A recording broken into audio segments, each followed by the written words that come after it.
I left my family's mansion with exactly one $100 bill in my pocket and not a single goodbye. No one ran after me, no voice called me back. Only the sound of the iron gate closing behind me, heavy and cold like a death sentence handed down to the different daughter. I was just 23 years old, a top graduate in biotech engineering from MIT, and deemed a disgrace to the family. In the Clark household, one of the most prestigious and wealthy names in Greenwich, daughters were only allowed to become refined businesswomen, not scientists in lab coats stuck inside a lab all day. I had committed a crime by refusing to follow in the footsteps of my mother and sister in finance, and that crime was tried. Right in the 12-meter-wide grand hall, beneath an Italian crystal chandelier. My father delivered the verdict. Take it. That's all a stubborn girl like you deserves. He threw the $100 bill on the floor like it was a used napkin. I watched it spin slowly in the air, before landing softly, but shamefully, on the Persian rug beneath me. A few steps away stood my mother, Eleanor Clark, the woman who appeared in every business headline as the Queen of Wall Street Investments. She stood motionless by the spiral staircase, holding a glass of white wine, looking at me like I was a defective product. "Amelia, don't make things harder than they are," she said, lips barely curled. "If you come back and accept a job at the corporation, I can talk to the board. There's still a seat in the investment strategy division for you. It's not too late." I laughed, a dry, bitter laugh. Throughout my 4 years at college, she had never visited, never asked what I was researching. To her, my degree mattered less than one shareholders' meeting. "I'll need a seat. I'll build my own table." My father's face turned red. It was the color I had feared most as a child, the color that signaled the storm was coming. "Then get out," he hissed through clenched teeth. "Get out of this house. You're no longer a Clark." Outside, the snow had begun to fall. The first flakes of the season drifted silently past the tall glass windows, beautiful, like a slow-motion film. But none of it touched me. In that vast house, I only felt an icy emptiness. And I knew I had to go. I bent down and picked up the $100 bill. It was perfectly folded, clearly prepared for this dramatic expulsion. A faint crease ran down the middle of the bill, like the tear in my trust. "Keep your legacy," I said, voice tight. "I'll build something, not to be better than you, but to make sure I never become like you." My father let out a laugh, mocking and hollow like the wine cellar he always bragged about when entertaining guests. "What are you going to build, Amelia? A lab out of cardboard? A fantasy on that hard diluted head of yours?" I didn't answer. I just clenched the bill tighter and turned away. The small suitcase in my hand felt unbearably heavy, not because of the weight, but because it carried everything I had. A few plain outfits, an old laptop, and the half-finished blueprint of a biosagety technology I believed could change the world. I had no car. The Lexus I used to drive was in my father's name. I had no apartment. The rental in Cambridge had been paid with my mother's credit card, and that was surely cancelled. I had no friends in finance, because I never belonged there to begin with. But I had something my family would never understand, a crazy belief that science could offer something greater than money, a kind of value that couldn't be inherited, only created. I left the Clark mansion just after dusk, snow falling heavier by the minute. The tall black gate slammed shut behind me, like the closing of an old chapter. I turned and looked back at the house, where I had grown up, where I had been taught that a person's worth was measured in stock shares, market indexes, and reputation in the financial world. I believed that until I was 19 and saw a child saved by a device I had designed for a class project. That's when I knew I wasn't going to become the kind of clerk they wanted. I was going to be me, Amelia, and this $100 bill would be the first thing I transformed.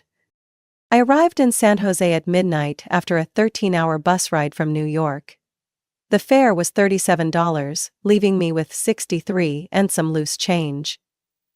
In my coat pocket was the crumpled bill my father had thrown to the floor. I kept it as a silent vow. I'll never return empty-handed. No contacts. No housing. No one waiting. I dragged my small suitcase out of the terminal. Dust clung to my shoes. The wind stung my face. It was nothing like the glittering image people paint of Silicon Valley. Just dim yellow lights, quiet streets, and park benches crowded with the homeless. I picked a bench near bus stop 8, laid down my jacket, and told myself, just one night, tomorrow will be different. But deep down, I knew. There are no miracles for someone rejected by their family, without even enough money for a motel. The next morning I walked into a small coffee shop called Sunbeam Brew, just looking for warmth and Wi-Fi. It was cheaper than Starbucks and had outlets. Enough reason to order the cheapest Americano and stay the entire morning. That's when I met Leah. She was the barista, around my age, messy teal hair in a bun, faded t-shirt, arms covered in tattoos. She looked up the first time I rolled in my suitcase, but didn't say anything. The third time I asked for hot water, she raised an eyebrow. You sleeping on the street? I froze, caught off guard. I can tell, she continued, wiping down the counter. Been there myself, no need to lie. I exhaled, finally letting go of the strong facade I'd worn since leaving home. Just temporary, I need a few days to get settled. Leah gave me a long look, then nodded and motioned for me to follow her. Behind the counter was a door to the storage room. Narrow. Dark. Thick with the smell of roasted beans. No bed, just wooden floors and some cardboard boxes, but at least no one's kicking you out at midnight. I stood still, stunned. Why trust me? She shrugged. Because you look like me at 21, and because you're hugging that old Dell laptop like it's your lifeline, people only do that when there's something important inside. I laughed, for the first time in days, a tired but genuine laugh. That night I slept in the supply room, surrounded by paper cups, coffee bags and cans of condensed milk. The hum of the grinder upstairs played like a strange soundtrack to my new life, but at least I wasn't curled up in the freezing cold anymore. In exchange for the space, I helped Leah fix the espresso machine the next morning. It kept glitching. Hot water sometimes flowed, sometimes didn't. I opened it up, checked the circuit board, and found the issue.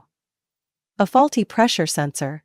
Something I could fix in 15 minutes, easier than making instant noodles. The owner, Jerry, walked in just as the machine started working properly for the first time in weeks. He looked at me, surprised and impressed. What did you study? Biotech engineering. Are you looking for a job?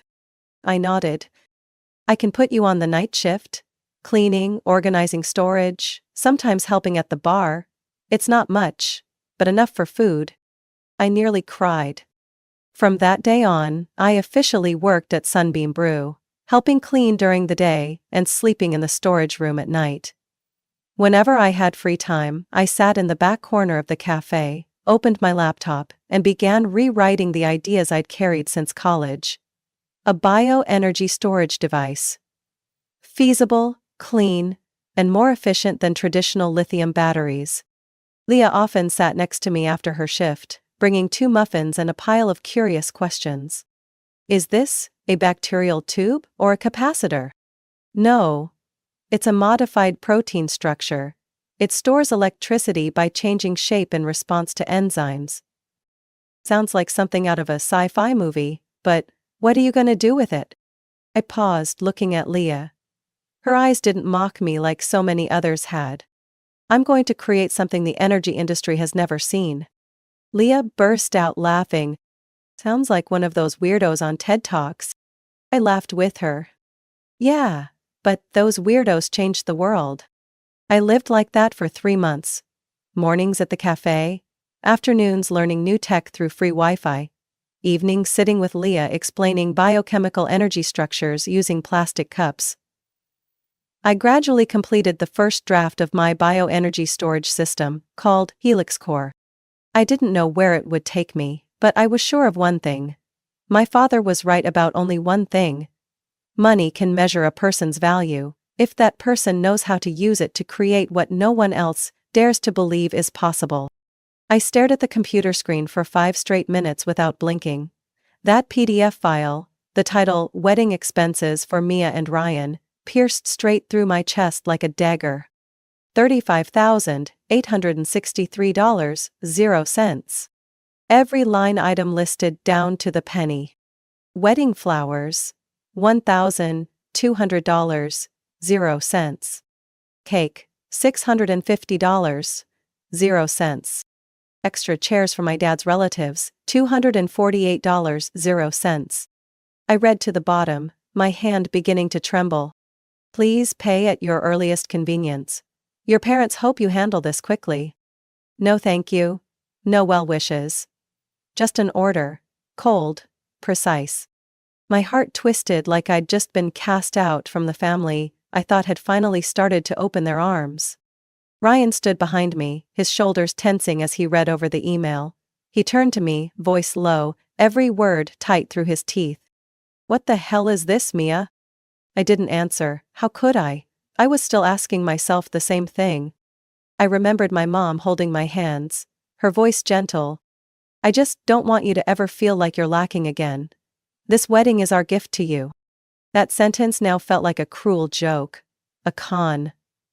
A trap I had walked into blindly. I didn't sleep that night.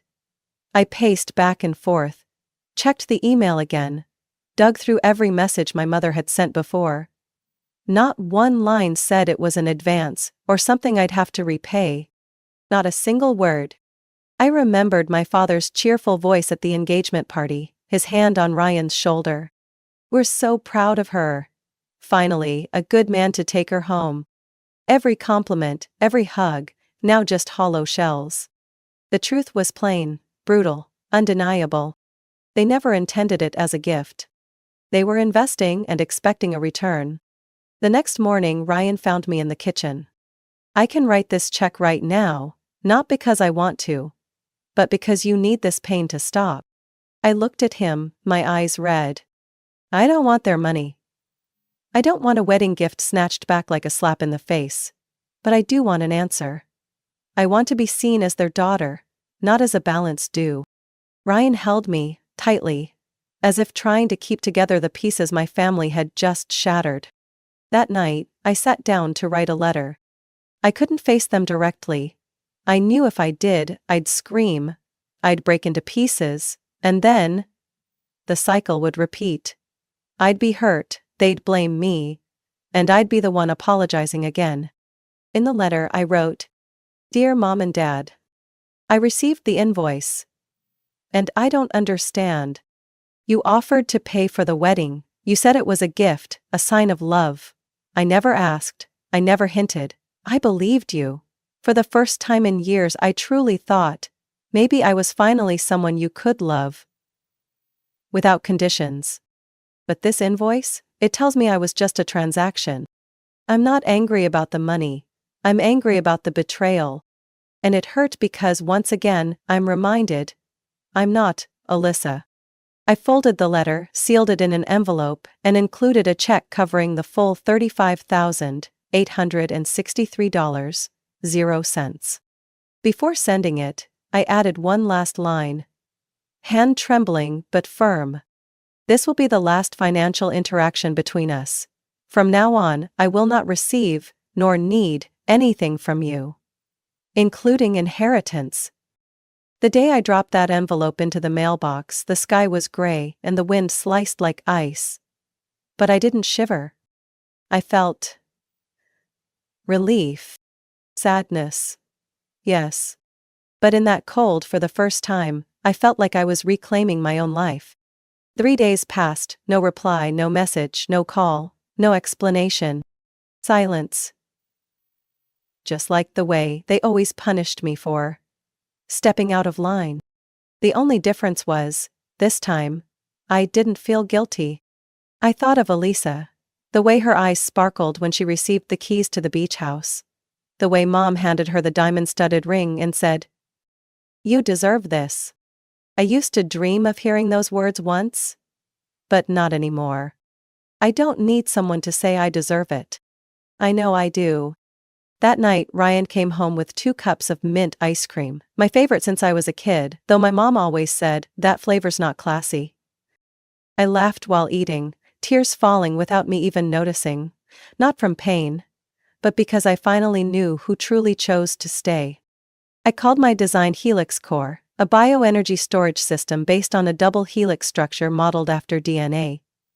The idea had taken root in my sophomore year during a cell technology class, when our professor lectured on how proteins change shape to carry information.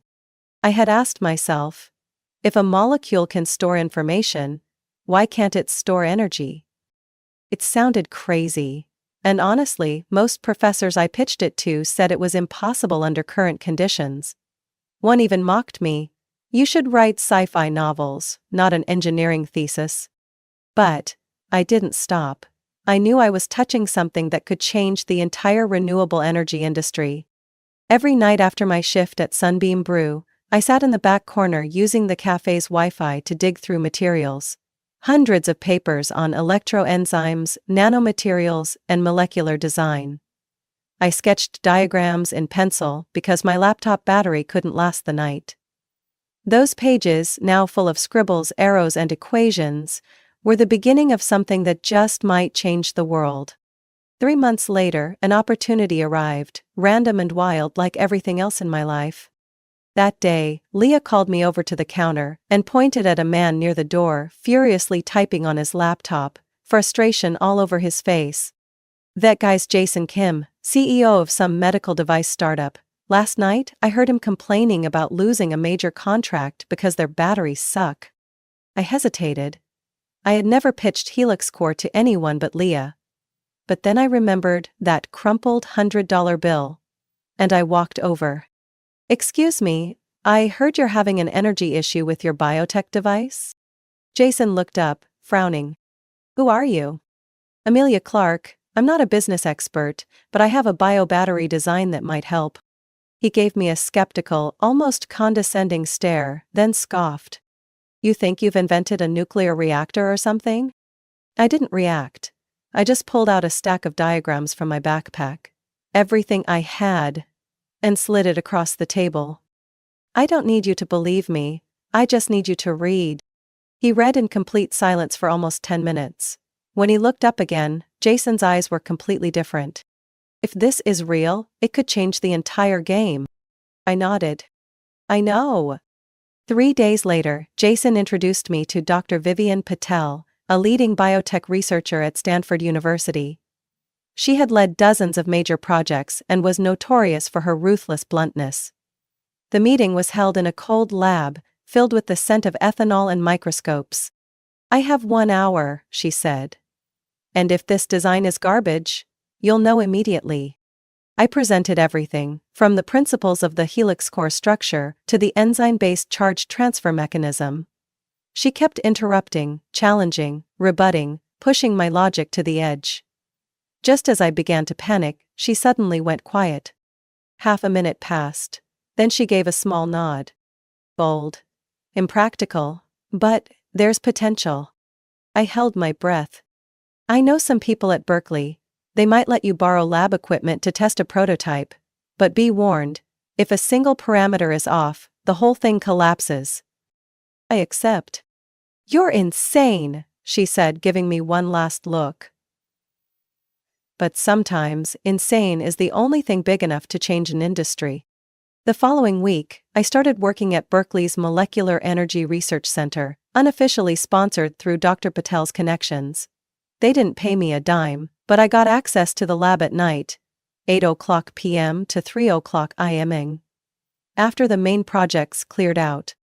During the day I still worked at Sunbeam Brew. In the afternoons I fixed equipment for Jason's startup to make just enough to survive. At night, I put on a white lab coat, hands stained with chemicals, stepping into the lab like a dream chaser.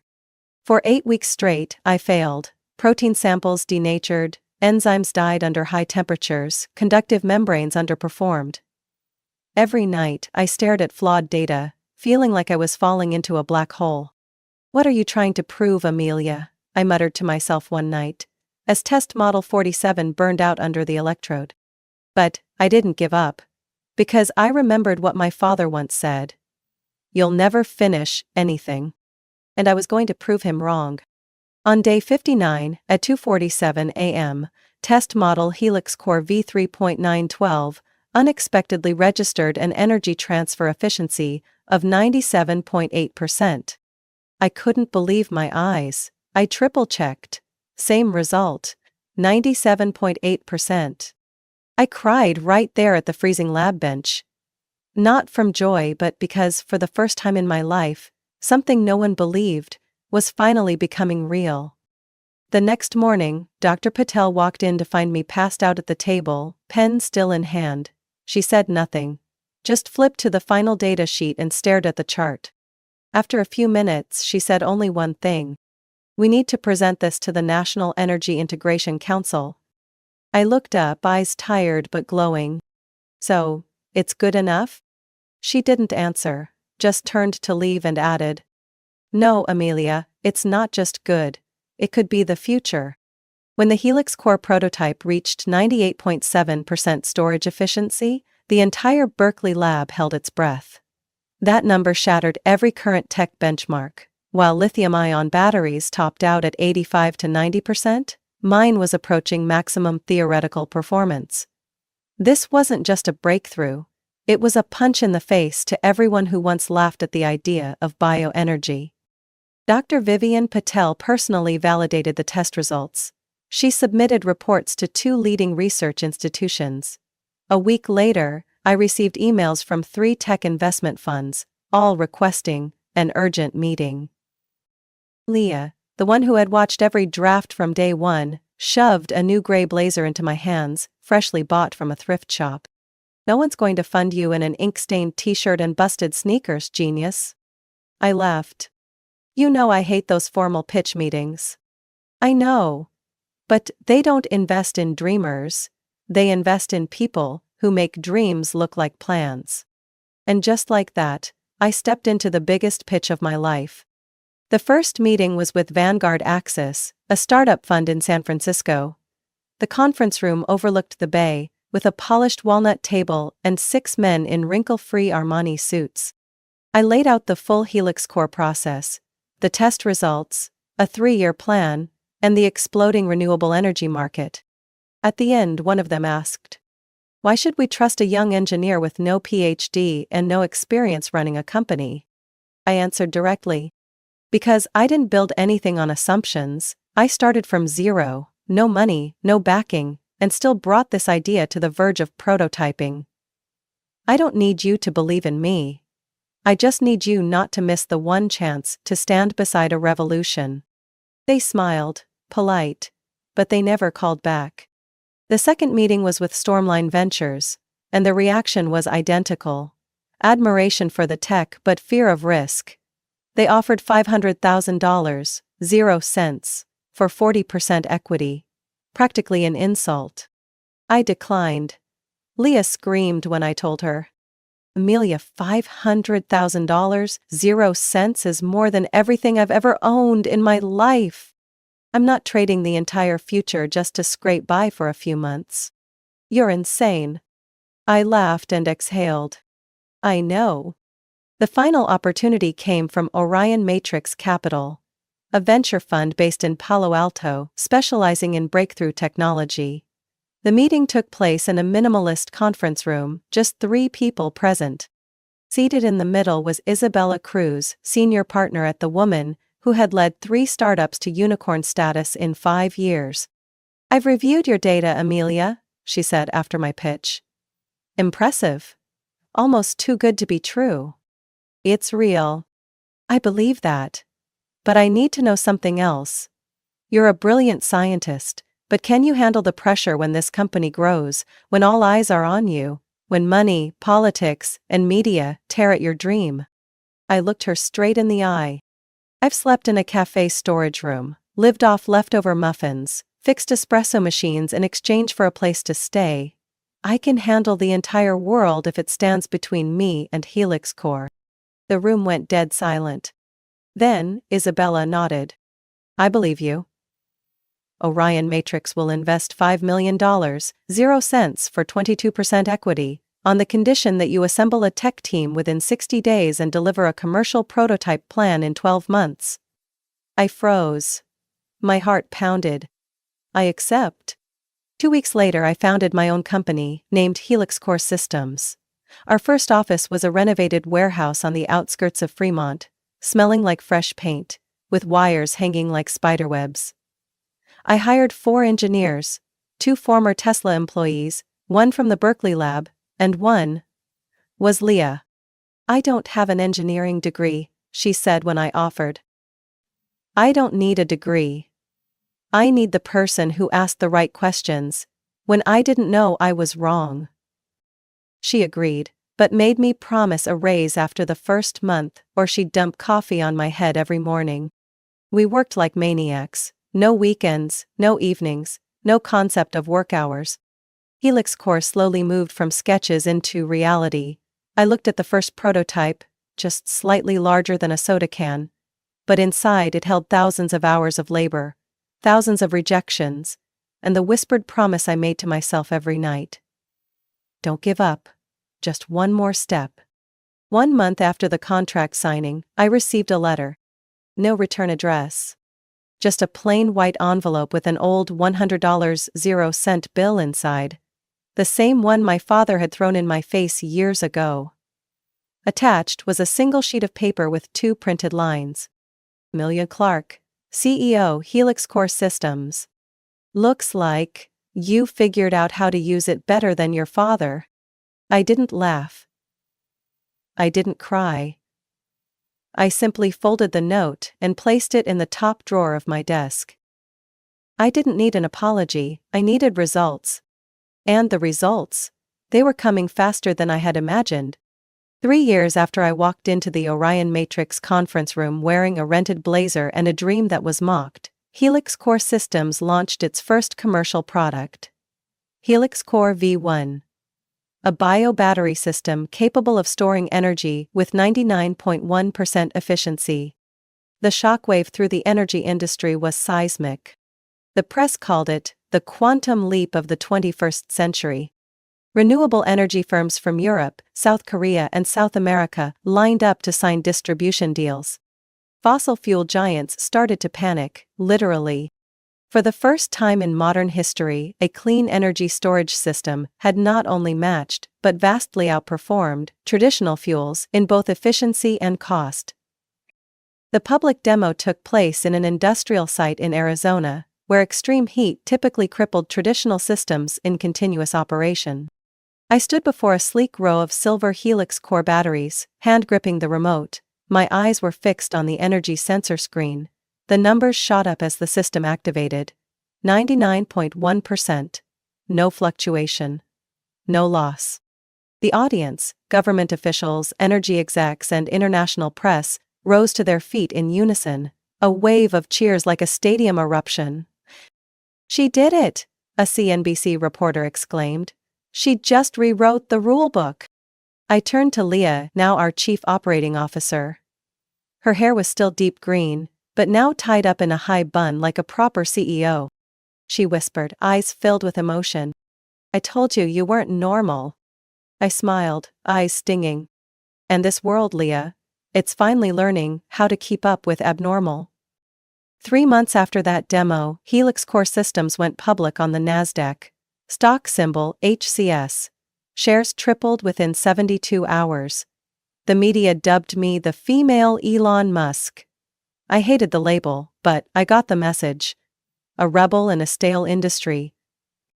The day the company's valuation passed $8 billion, $200 million, 0 cents, I received an email from Orion Matrix. "Congratulations, Amelia. From the girl who used to sleep in a cafe storage room, to a CEO with a personal net worth over $110 million, 0 cents. We're proud we believed in you from the beginning. Isabella Cruz." I didn't reply right away. I just printed the email, folded it neatly and pinned it beside the old $100 0 cents bill.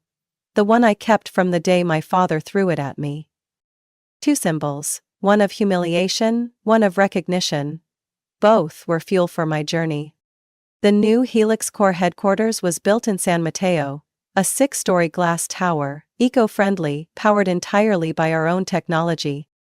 I had my own office for the first time in my life, but my favorite spot was still the lowest floor, the research lab. There, I still wore my lab coat, still fine-tuned equipment with young engineers, still debated protein chains, electrobiochemical structures, and dual enzyme mechanisms. I had never left science, I just brought it to a higher floor. One late night as I reviewed a market analysis report, Leah walked in holding her tablet. "There's something you need to see." She set it down on the desk. On screen was a leaked internal memo from Clark Holdings, the top financial investment group in New York. "My family." The headline read, "Strategic Plan to Acquire Controlling Interest in Helix Core Systems. Phase 1. My heart sank. They were coming back. Not to apologize, not to ask how I was, but to take over what I had built. From the very pain they left behind. "I saw this coming," I said, my voice low. "What are you going to do?" I looked out the window. The San Mateo sky full of stars, reflecting on the Helix Core building's glass like its own private universe. "I'm not the girl who was thrown out of her house anymore, Leah. I'm the CEO of a company that's changing the world, and this time, I won't let them destroy what I've built." Leah nodded. Her eyes were no longer those of a barista from a small coffee shop, but a comrade. "Good, because I just got word. Clark Holdings is negotiating with 3 of our major minority shareholders. If they gather 30%, they'll have the right to propose a restructuring." I gave a cold smile. Then they've picked the wrong person to play this game. I stood up, slowly, deliberately. "Begin the intellectual property protection plan, call legal counsel. And send out board meeting invitations. I want them to know who really holds the power." It took me nearly a year to prepare the acquisition strategy for Clark Holdings. Step by step, silently, without anyone linking me to the name Amelia Clark.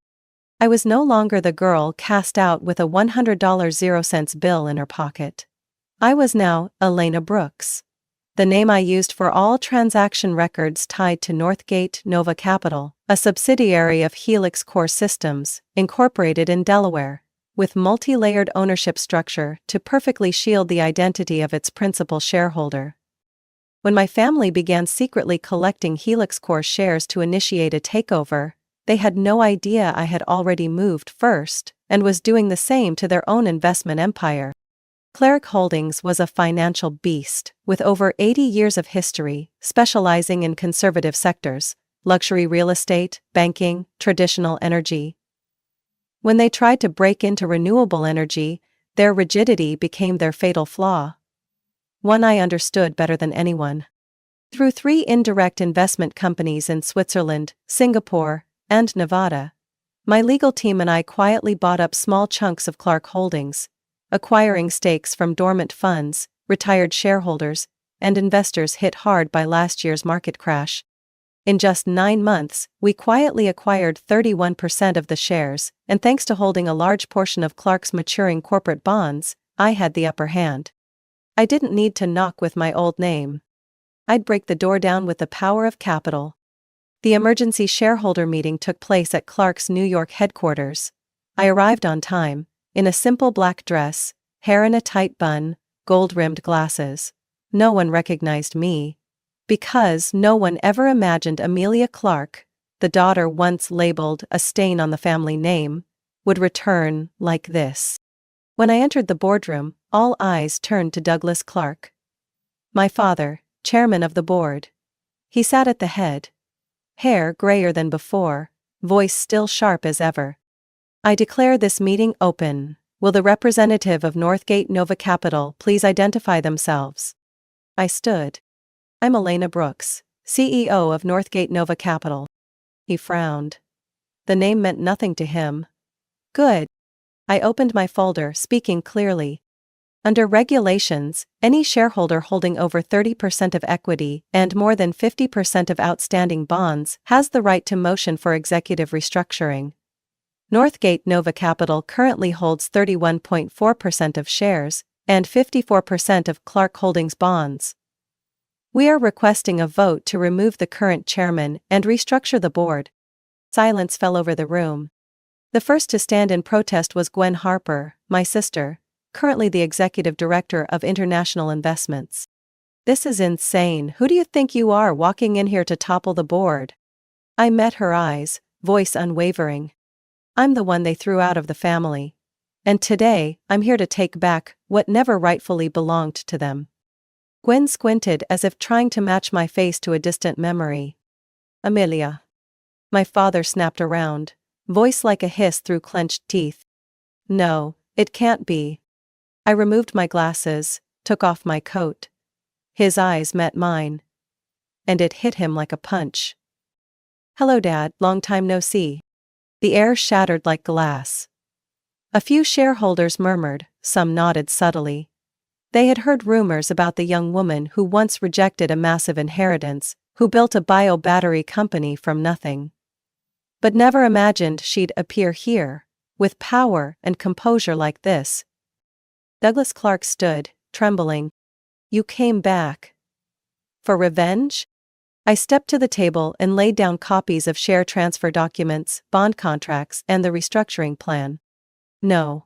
I came back to buy what you thought you'd never lose, but now, it's no longer yours. Clark Holdings is my life's work, he shouted. And I was what you threw away like trash, I replied. Now that trash has built a kingdom big enough to swallow the Clark name whole. And I will. Not out of revenge, but for justice. Gwen lunged toward the documents. Leah, who had stood silently at my side, stepped in, eyes like ice. Don't be stupid, this isn't a family issue anymore, this is a shareholder matter and you have lost. I stood in the center of Clark Holdings' boardroom. I no longer needed to brace myself. No more pretending. No more bottling rage. I stared at the man who once called me a disgrace to the bloodline, Douglas Clark, current chairman, my biological father. I don't just represent Northgate Nova Capital, I said, my voice sharp as steel forged from years of scorn.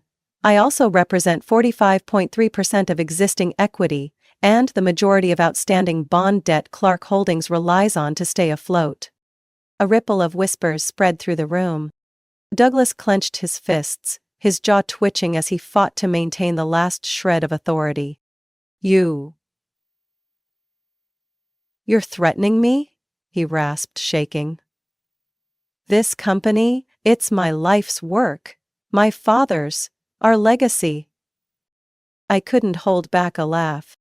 That thing you call a legacy? I leaned forward, hand flat on the table. It's a bloated investment firm running on decayed connections and archaic thinking, a company that squeezes everything it can speculate on but refuses to invest in any future, not shaped by your generation. I straightened. No. That's not a legacy, that's blindness. And today it ends. He stepped back, face pale. Gwen stood behind him, silent, defeated. I placed the folder on the table. White paper. Blue ink. Corporate law doesn't need a blade to end a dynasty. I hereby motion for the immediate resignation of Mr. Douglas Clark as chairman of the board. I enunciated every word. Clark Holdings will be merged into the Helix Core ecosystem, becoming a subsidiary under our renewable energy investment arm. The Clark name will be removed from signage and all operational strategy. An elderly shareholder at the head of the table cleared his throat, breaking the silence. Amelia, this is a bit excessive, maybe we could revisit the discussion. I cut him off without turning.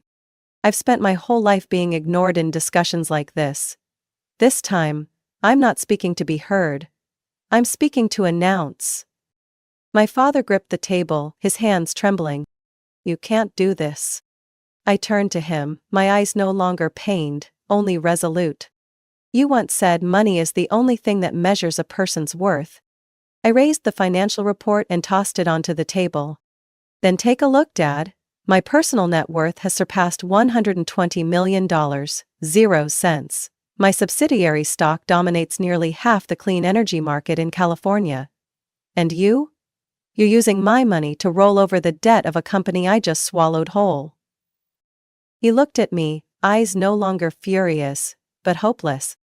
I slowly walked toward the door, then paused. I didn't come back for apologies or acceptance. I turned around and looked at each face that had once looked past me. I came back to prove that what you threw away can become something big enough to swallow the very system you built. Gwen blurted out. "You'd destroy everything, just because of an old wound?" I looked at her calmly. "No, I'll rebuild from the ashes so that kids like me never have to choose between ideals and bloodline." After the meeting, my lawyer handled all the formal procedures. I instructed that everything be handled quietly. No media scandal. Not because I was afraid. Because I didn't need a cheering crowd to validate my victory. I only needed to see my father sign the resignation letter, his hand shaking, the ink smudging the final signature. I didn't speak. I didn't smile. I wasn't angry. I simply bowed my head and walked out of the room where he once declared, "Amelia will never amount to anything without the Clark name." Now, it was those with the Clark name who had to leave. That afternoon, I returned to Helix Core Systems headquarters. Leah was waiting, holding a small wooden box. This came from Douglas Clark's private address. I opened it. Inside was a vintage Montblanc fountain pen, engraved with my name, Amelia R. Clark. At the bottom of the box was a note. "You did what I never dared to consider. If I had chosen differently back then, maybe Clark Holdings would have become Helix Core. I'm sorry, in the only way I know how." Dad. I didn't know how long I stood there. All I knew was that for the first time in many years, I felt lighter. Not because he changed, but because I no longer needed his validation to know I was worthy. After taking over Clark Holdings, I dismantled every outdated department, cut nearly half of the investments in fossil fuels, luxury real estate, and get-rich-quick fantasy funds. In their place, I built a new fund, Clark Green Capital, dedicated to supporting clean energy startups, biotech, and environmental solutions for urbanization. Some would say I revamped an entire empire out of spite. But the truth is, I saved it from the generational arrogance it once thrived on. I didn't keep the Clark name on the sign, but I did retain parts of the old team. Those who had real talent, the ones ignored by the system because they didn't fit the upper-class mold. 1 year after the takeover, Clark Holdings was no longer a symbol of outdated elitism. It became an extension of Helix Core Systems, bringing tech-driven thinking into finance with speed, transparency, and a spirit of innovation. Financial news outlets called me the architect of a new investment generation. I didn't care about the title. I only felt at peace, knowing that kids like me would no longer be seen as failures, just for daring to be different. My father lived quietly after stepping down. He no longer appeared in the media. No statements to the press. He moved back to the old estate in northern New Jersey, hired a gardener, and adopted 2 huskies. The same breed he once banned me from keeping because they were messy. We didn't speak for nearly a year. No calls. No emails. Just 2 people, walking forward, parallel, but never colliding. My mother was different. She called, sent flowers, letters, tried to reconnect through hollow words and half-hearted guilt. I didn't respond. I wasn't angry. But there was no place left for her in my life. I used to be silent out of fear. Now, I'm silent because I know silence can be a boundary too. One morning in April, I arrived at the office like any other day and saw Leah at the front desk, holding a small parcel. "What's the surprise today?" I asked, removing my sunglasses. She held out the box. No return address, but the signature on the delivery log says, Douglas Clark. My heart skipped a beat. I took the box to my office and closed the door. Inside was a small cream-colored envelope. No address. Just a single black ink line. "To my daughter, from where it all began." I opened it. A folded bill lay inside. The same $100.00 bill. The one he once threw at my feet, as if discarding a dream. It had been laminated, still bearing the fold line, the mark from that day. Alongside was a handwritten note, short, but heavy as a lifetime of silence. You were right. I never understood a person's true value until I saw you rewrite your own destiny. I'm sorry, not to be forgiven, just so you know. I saw it. I sat still for a long time, no tears. No bitterness. Just a long overdue acceptance, and the ending I needed. That day, I left the office early. Told no one. Took nothing with me except the laminated bill. I drove to San Jose, to the same coffee shop where I once begged to sleep in the storage room, where I messed up espressos just to stay, where I quietly redrew Helix core battery schematics using free Wi-Fi. Sunbeam Brew was still there, same name, still had the chalkboard sign. Today's special, courage and caffeine. I sat at the same old table by the window. The new barista brought me a latte, unaware that this very place had quietly fermented a revolution. I placed the $100.00 bill on the table, along with a short note. I was kicked out of my home with this exact bill. It brought me here. If you're starting over, maybe it'll take you even farther. I walked away, never looked back. That night, I stood on the rooftop of Helix Core HQ in San Mateo. The city lights shimmered with the breeze. Leah joined me, holding 2 glasses of red wine. You okay? She asked. I nodded, clinking glasses with her. I've closed the loop, now it's just forward. Leah laughed softly. From coffee storage to the NASDAQ, who would have thought, Amelia? I looked toward the horizon. No one, not even me. But in the end, what defines a person isn't where they were born. It's where they choose to end the old and begin something better.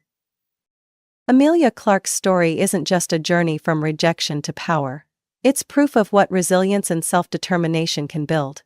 From a $100.00 bill tossed with cruelty, she didn't just rise.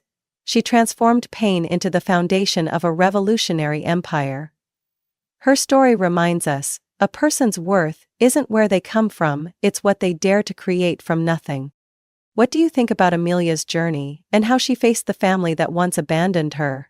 Would you have done the same in her place? Leave your thoughts in the comments, and follow the channel for more powerful family stories like this one.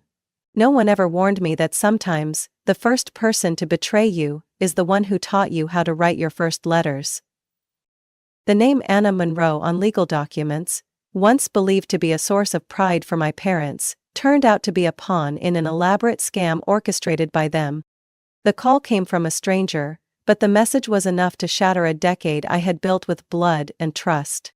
It was 3:47 p.m. I remember clearly because I had just wrapped up a tense legal consultation at the Morgan and Blake office, where I had recently been promoted to Deputy Regional Chief Counsel for the Western Division. Everything in my life was at its peak, until the ground beneath me crumbled, with a single phone call that dragged me straight into the abyss. Ms. Monroe? A man's voice on the other end sounded hesitant. This is Patrick Harris, from Riverdale Trust Bank. We have a few questions about a mortgage loan you co-signed with Miss Megan Monroe, at the address, 726, Brookstone Drive. I was nearly paralyzed. I'm sorry, but you've got the wrong person. I have nothing to do with any mortgage with my sister. Actually, we have your signature, confirmation documents, and a co-signed agreement from 6 months ago. You're listed as the secondary guarantor. The pen dropped from my hand. I had never signed any documents for Megan. Not a single one. Patrick's voice softened. Our records are very clear. The paperwork was filed at the main branch. The representatives were Mr. and Mrs. Monroe. Your parents are listed on the application. I rose from my chair, fists clenched. Pieces started falling into place. The birthday dinner in March when my mother insisted I sign a few home insurance papers while I was busy entertaining guests. I had a faint feeling something was off, but I never imagined they would send me copies of every document by email, right now. I clenched my jaw. I'll do that immediately, But there's another issue. I closed my eyes, sensing the disaster wasn't over. The loan is 3 months overdue. The current outstanding balance is $16,400. I had to brace myself against the desk, my breath caught. I called Thomas, my colleague and best friend since law school at Stanford. Anna, what's going on? Are you okay? I swallowed hard. My family forged my signature to co-sign a mortgage loan for Megan. I never signed anything. Within 30 minutes, Thomas was at the office. When I opened the email, he gently placed a hand on my shoulder. They didn't even try to match your signature, he said through gritted teeth, pointing at the mark on the document. I followed his finger. The curl on the capital A was unmistakably my mother's. She always wrote her A's like fishhooks. My phone rang. It was my mother. Her smiling contact photo made my stomach turn. Thomas gestured for me to stay calm. I answered. Sweetheart, come over for dinner tonight, okay? Your dad's grilling your favorite. I gripped the phone tightly. That's strange. I just got a call from Riverdale Trust. Silence. Then a faint sigh from my mother. Anna, I was going to tell you. It's just.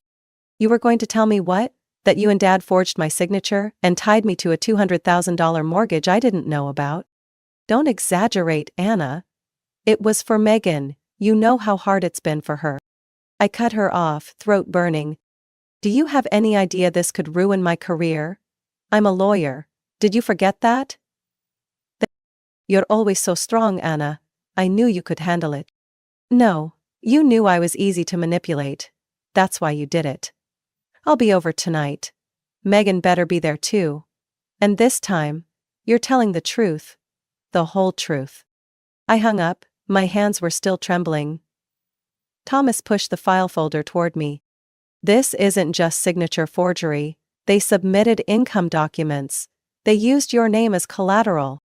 This could be more than just forgery, I whispered. This is criminal. Thomas nodded.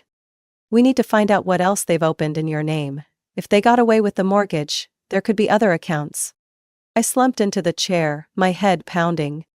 My parents, the same people who once called me their pride and joy, had silently used my name to save someone else. The question was no longer, why did they do this? It was, how far have they gone? I couldn't sleep that night. Even after taking 2 sleeping pills, my heart pounded like someone was banging inside my chest. On my desk, the mortgage document copies with my name printed on every page lay stacked like blades cutting through my integrity. Every sheet bore a signature I had never made. The next morning, I returned to the office earlier than usual. Thomas was already there. And he wasn't alone. Anna, this is Kayla, he introduced the woman with short hair, thin glasses, and a white button-down shirt fastened up to her collar. Financial fraud investigator, she said firmly, extending her hand. You can call me Solstice. I nodded. I thought stuff like this only happened in movies. In real life, it's much worse than the movies, Solstice replied, as she opened her laptop and plugged in a USB drive. Thomas sent me the basics. Now we're going deeper. The screen lit up with dozens of documents. Bank tabs, transactions, overlapping credit reports. I saw my name appear again and again on accounts I had never opened. 3 credit cards, a personal loan for $40,000, a financial contract in your name used as collateral. Solstice glanced at me. The current subtotal is $168,000. I froze. What do you mean, Seipel? It's not over yet, Thomas said quietly. Solstice scrolled down to a new spreadsheet. There's something that raised a red flag for me. They didn't just use your personal information. They used your investment account to inflate your net worth. I took a step back. The Sutter and Allen Trust account? Exactly. They downloaded the account summary from that platform and used it to submit the mortgage application. And you know the weirdest part? I stayed silent. That file was created using an IP address from your parents' home. I collapsed into the chair, my head spinning. And that's not all, Solstice continued, her tone flat, like reading an indictment. They created a secondary bank account under your name, transferred money from the credit cards into it, then either withdrew it in cash or used it for personal spending. How much? I asked, throat dry. With fees, transactions, and overdue interest, the current total is $312,000. I didn't even feel angry anymore. I felt hollow. My parents, the same people who once spent hours helping me with fifth-grade homework, had turned me into their private bank without my consent. And Megan? She was living in the house, mortgaged on the reputation I had built through sweat and grit. Solstice looked at me, her voice deepening. They didn't just take advantage of you, they planned it. They exploited your career, your credibility, and your silence. I stared at the screen where numbers danced mercilessly. $12,000 spent at Saks Fifth Avenue. A hotel bill from the Peninsula, Beverly Hills. A spa trip costing $7,800 in Napa Valley. All listed in the statements, credit cards in my name, transactions from Megan's phone. Thomas tapped his fingers on the table. And a part that really pissed me off. He turned the screen toward me. There's a Diamond Tier golf membership for $20,000, paid from, guess what? My investment account. Exactly. I let out a laugh, not because it was funny, but because I was so furious it became ironic. Mom probably thought I'd never check because Anna always has everything under control. They're counting on your silence, Solstice said without looking up. And you need to decide if you're ready to break that silence. I closed my eyes for a few seconds, then opened them. I don't want to stay silent anymore. But I need to know, can we press charges? Forgery, identity theft, financial fraud, and misuse of personal data. Enough to trigger a federal investigation, Solstice replied without hesitation. I looked at Tomez. If we go to the police now, Megan could lose the house. He said nothing. Solstice, however, didn't hold back. Megan put herself in that position. She's not innocent. This isn't about helping your sister. This is organized crime, Anna. I nodded. What they called family now looked more like a con operation than a circle of love. I'm going to their house tonight, I said, but not to talk, to give them a choice. Either they confess, or I expose everything. Thomas looked at me and nodded. And if they refuse? I gripped the strap of my handbag, my eyes blazing. Then they'll finally see what being the strong daughter really means. I parked in front of the house I grew up in. Warm kitchen lights spilled through the curtain, a familiar glow, but now, to me, it felt like the glow from a furnace. To my left was a black leather bag filled with copies of all the fraudulent paperwork. Bank statements, forged signatures, and Solstice's documentation. A file heavier than any suitcase I had ever rolled through an airport. Not because of paperweight, but because of the betrayal packed inside. I didn't knock. I pushed the door open like a prosecutor stepping into a courtroom. My mom was slicing bread, my dad tending the grill, and Megan sat at the dining table, brushing her golden hair as if nothing in the world had ever gone wrong. Anna, my mom greeted with a strained smile. Perfect timing, the lasagna's fresh out of the oven. I dropped the bag on the table with a solid thud. Cut the act, tonight the only thing we're serving is the truth. Megan looked up, her smile vanishing immediately. What is this? What's wrong with you? I pulled out the file, page by page, my voice as steady as if I were reading a formal indictment. 3 credit cards, a personal loan, a forged mortgage, my investment account used as collateral, all under my name. And I never signed a thing. Anna, you're not making sense, my dad spoke up, his voice tinged with impatience. No, you don't understand, I said, enunciating each word. I'm a lawyer. I know how to spot forged signatures, spoofed IPs, and backdated loan applications. And I have enough evidence to prosecute all 3 of you. The air in the room thickened instantly, as if someone had sucked all the oxygen out. My mom put the knife down, her hands gripping the edge of the table. We're family, Anna. Don't blow this out of proportion. Family? A family that steals their daughter's identity? A family that turns my career into a tool to rescue Megan's failures? Megan shot up from her chair, tears brimming in her eyes. I didn't mean to hurt you, I just needed a chance. A chance? I let out a bitter laugh. You call using my credit cards for designer shoes, luxury spas, and golf memberships a chance? Don't be so harsh, my mom interjected. Megan is going through a hard time, and you're stable. Stable? I snapped. Is there anything more shameless than exploiting my so-called stability without remorse? My dad stood up, his expression shifting from defensive to annoyed. You should understand, Anna. We did this for the greater good. You were the only one qualified to help Megan get the loan. And who gave you the right to decide for me? You've always done everything right. Strong, successful, respected. You can handle it. But your sister can't. I glared at him. So, because I'm strong, I'm the one who deserves to be sacrificed? Silence. No one answered. That silence was more brutal than any denial. Megan lowered her head, her shoulders shaking.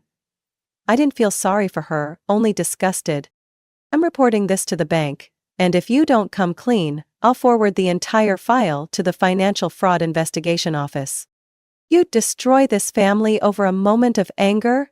My mom sobbed, tears streaming down her face. We can settle this privately. I took a step back. No, Mom.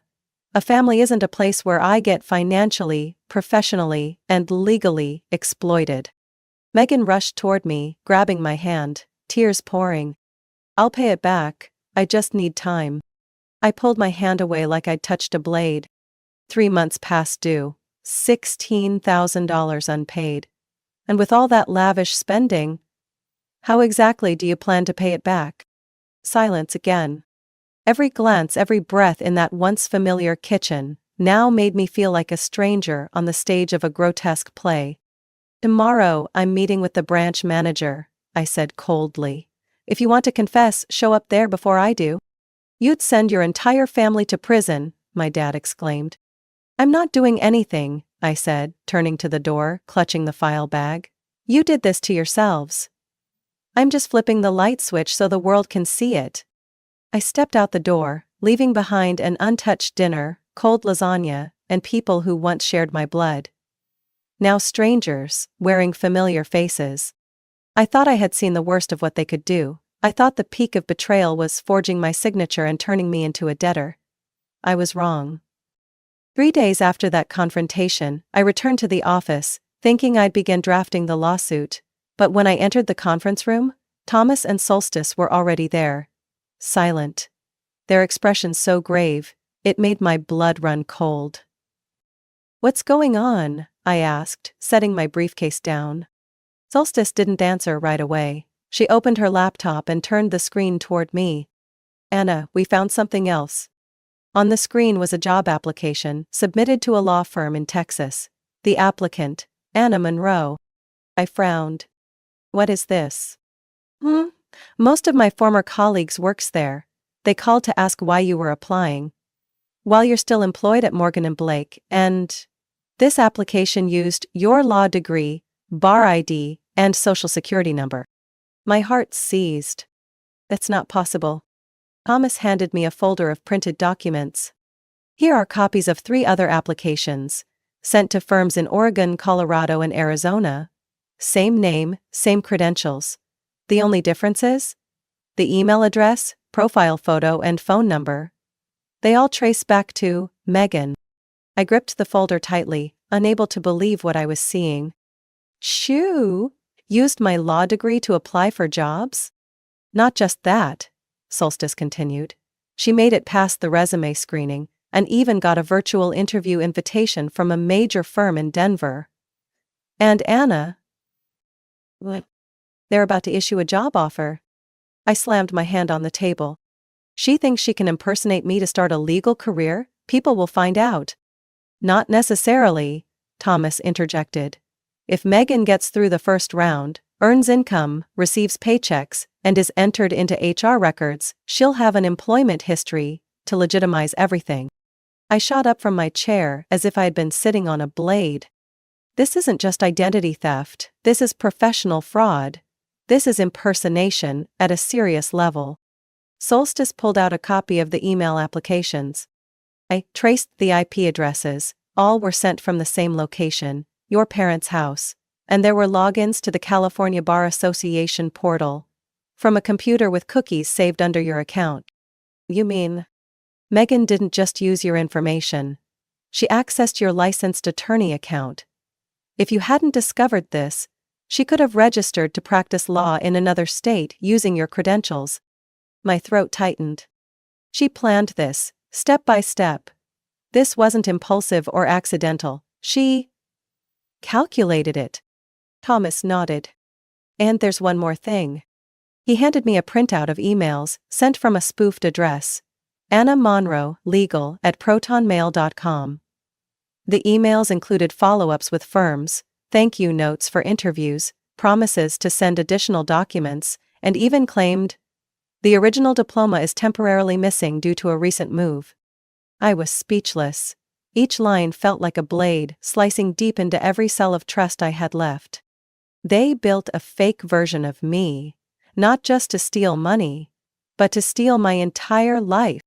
A perfect facade, Solstice said, voice sharp. A successful attorney, clean credit, untarnished reputation.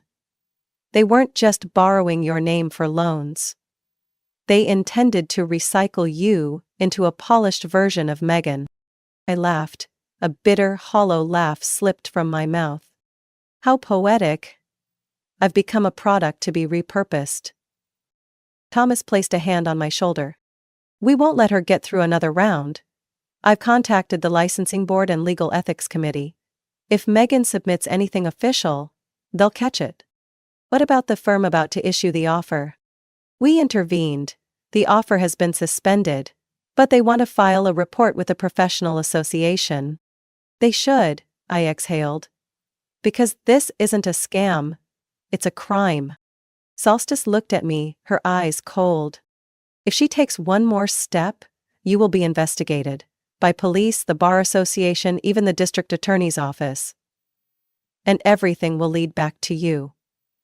Because on paper, it's you.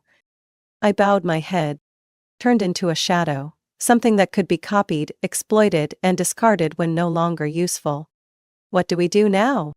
Thomas squeezed my shoulder. First, we take all this to Frank, the bank manager. Then we move forward. Freeze all credit systems, lock accounts, and begin filing charges. Megan has to be stopped. Now. I nodded, the storm inside me beginning to solidify into ice. Good. If they wanted to create a fake successful version of me to cover up their real failure, then they picked the wrong person. I stood up, no longer shaking. I wasn't born to be anyone's front. Least of all someone who doesn't deserve the Monroe name. I thought forging my signature, stealing my identity, and hijacking my legal credentials was the ultimate betrayal. But once again I had underestimated them. Especially my parents. Friday night, while Solstice and I reviewed suspicious transfers from the unauthorized secondary account under my name, the one they used to launder lavish expenses, she suddenly went silent, her eyes frozen on the screen. Anna, you need to see this. She pointed to a series of transactions flagged in red. These aren't personal expenses, these are circular transfers. Money moving from one account to another. And then back to the original after a few weeks. I sat down, my heart twisting in my chest. You mean, like, money cycling? Exactly. It's structured just like a Ponzi scheme. Bringing in funds from new investors, using them to pay returns to earlier ones. Creating an illusion of consistent profit. Thomas walked in, holding a stack of full-color documents. I just got back from the Stonebrook Executive Club. The front guard wouldn't let me in at first, but I got help from a contact on the board. And, Anna. He tossed the documents onto the table. Your parents are presenting themselves as independent investment advisors, running a priority private fund within the club. No way, I gasped.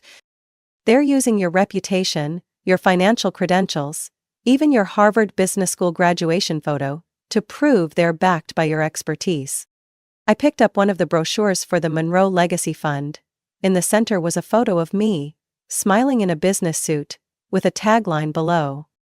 We invest with intelligence, ethics, and the legacy of excellence. I went numb. How many people have been pulled in? I asked, voice hoarse.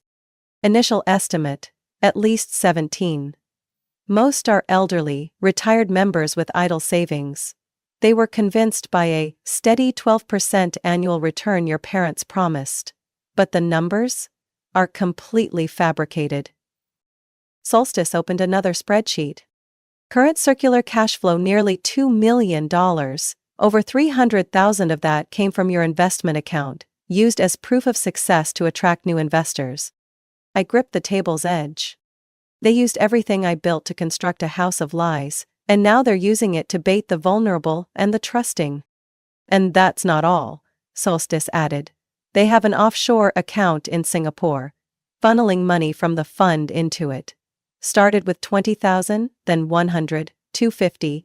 The most recent transfer, 3 days ago, was $400,000. Thomas frowned. They're getting ready to run. They know I won't stay silent anymore, I whispered. And they're looking for a way out. I leaned back in my chair, head spinning. What do I need to initiate criminal proceedings? It's enough, Thomas said. Fake documents, hidden transactions, unauthorized use of personal information, investment fraud. It's enough for federal prosecution. We need to notify the people they scammed, I stated, before they lose everything. I've spoken with Margaret, one of the first to join the fund. She's been suspicious for a while but lacked proof. Now she's ready to testify. Solstice looked up from her screen. Anna, you need to prepare yourself. When this breaks, the media will get involved, and your parents, they won't sit quietly. They may try to turn it around, even claim you masterminded the whole thing. I gave a cold smile. They turned me into a living front for years. Now I'll become the blade that cuts it all off. Solstice nodded. I'll prepare a full report for the bank and the Financial Crimes Division. Thomas, draft the court documents. Anna, you should contact the director of the Stonebrook Club. They need to know how long they've harbored criminals. I stood up, my eyes steady. This time, they're not getting away. What about Megan? Thomas asked. I turned, voice sharp as steel. She'll have to choose, cooperate or go down with them. I never imagined I'd step foot in Riverdale Trust's main branch under these circumstances. Not to open an account or sign an investment agreement, but to expose my own flesh and blood. Frank Delaney, the branch director, was already waiting in the conference room, face tense. As I placed the file case on the table, he gave me a firm nod, his eyes sharp. They arrived an hour before you, he said quietly. I figured. I opened my bag, pulling out the thick file. But this time, I'm not here to defend myself. I'm here to present evidence of criminal activity. Before Frank could respond, the door burst open. My parents walked in, followed by Megan, her face pale, but still clinging to a fake sense of composure. Anna, my mother spoke, forcing a smile. Can we speak privately? No need to involve outsiders. I didn't even look at her. Frank was the first to spot the irregularities. He deserves to know everything. My father pulled out a chair, voice sharp as a razor. You're blowing this out of proportion. Families can work things out. I'm not a family attorney, and this isn't a domestic issue. This is organized financial crime. Megan broke into tears, burying her face in her hands. I'm sorry, Anna. I didn't mean for it to go this far. I just thought, with a little more time. Time?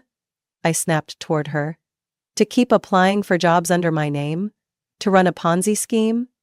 Or to funnel money into an offshore account so you could vanish like a thief? Frank laced his fingers. Gaze icy. Ms. Monroe, may I see the documents? I nodded and slid the file toward him. Everything's here. Forged signatures, unauthorized accounts, faked job applications, bank statements showing illegal wire transfers. And this, I pulled out a separate envelope.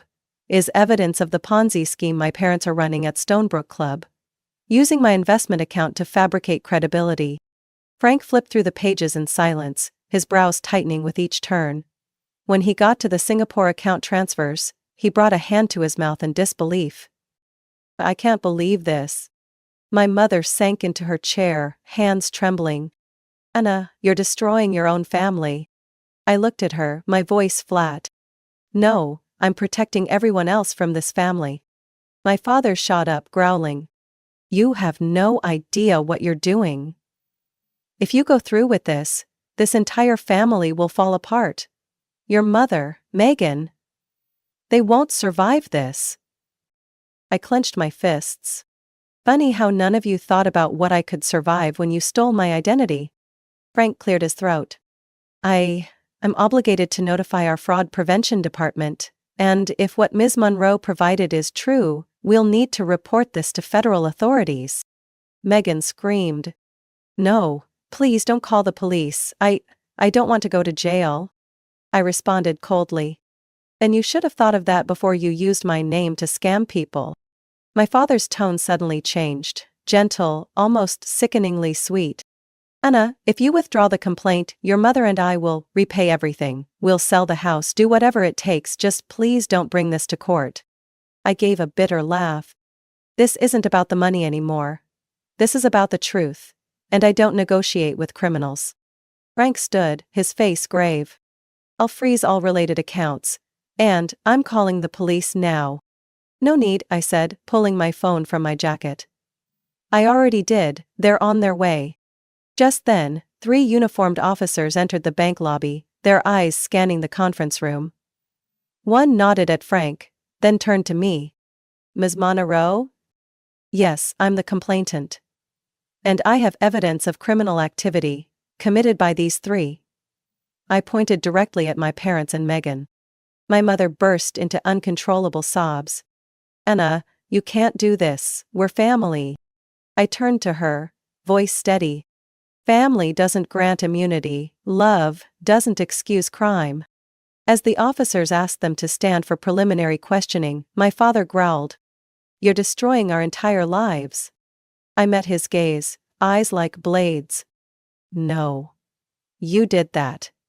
When you chose to make me the victim, to cover up your sins."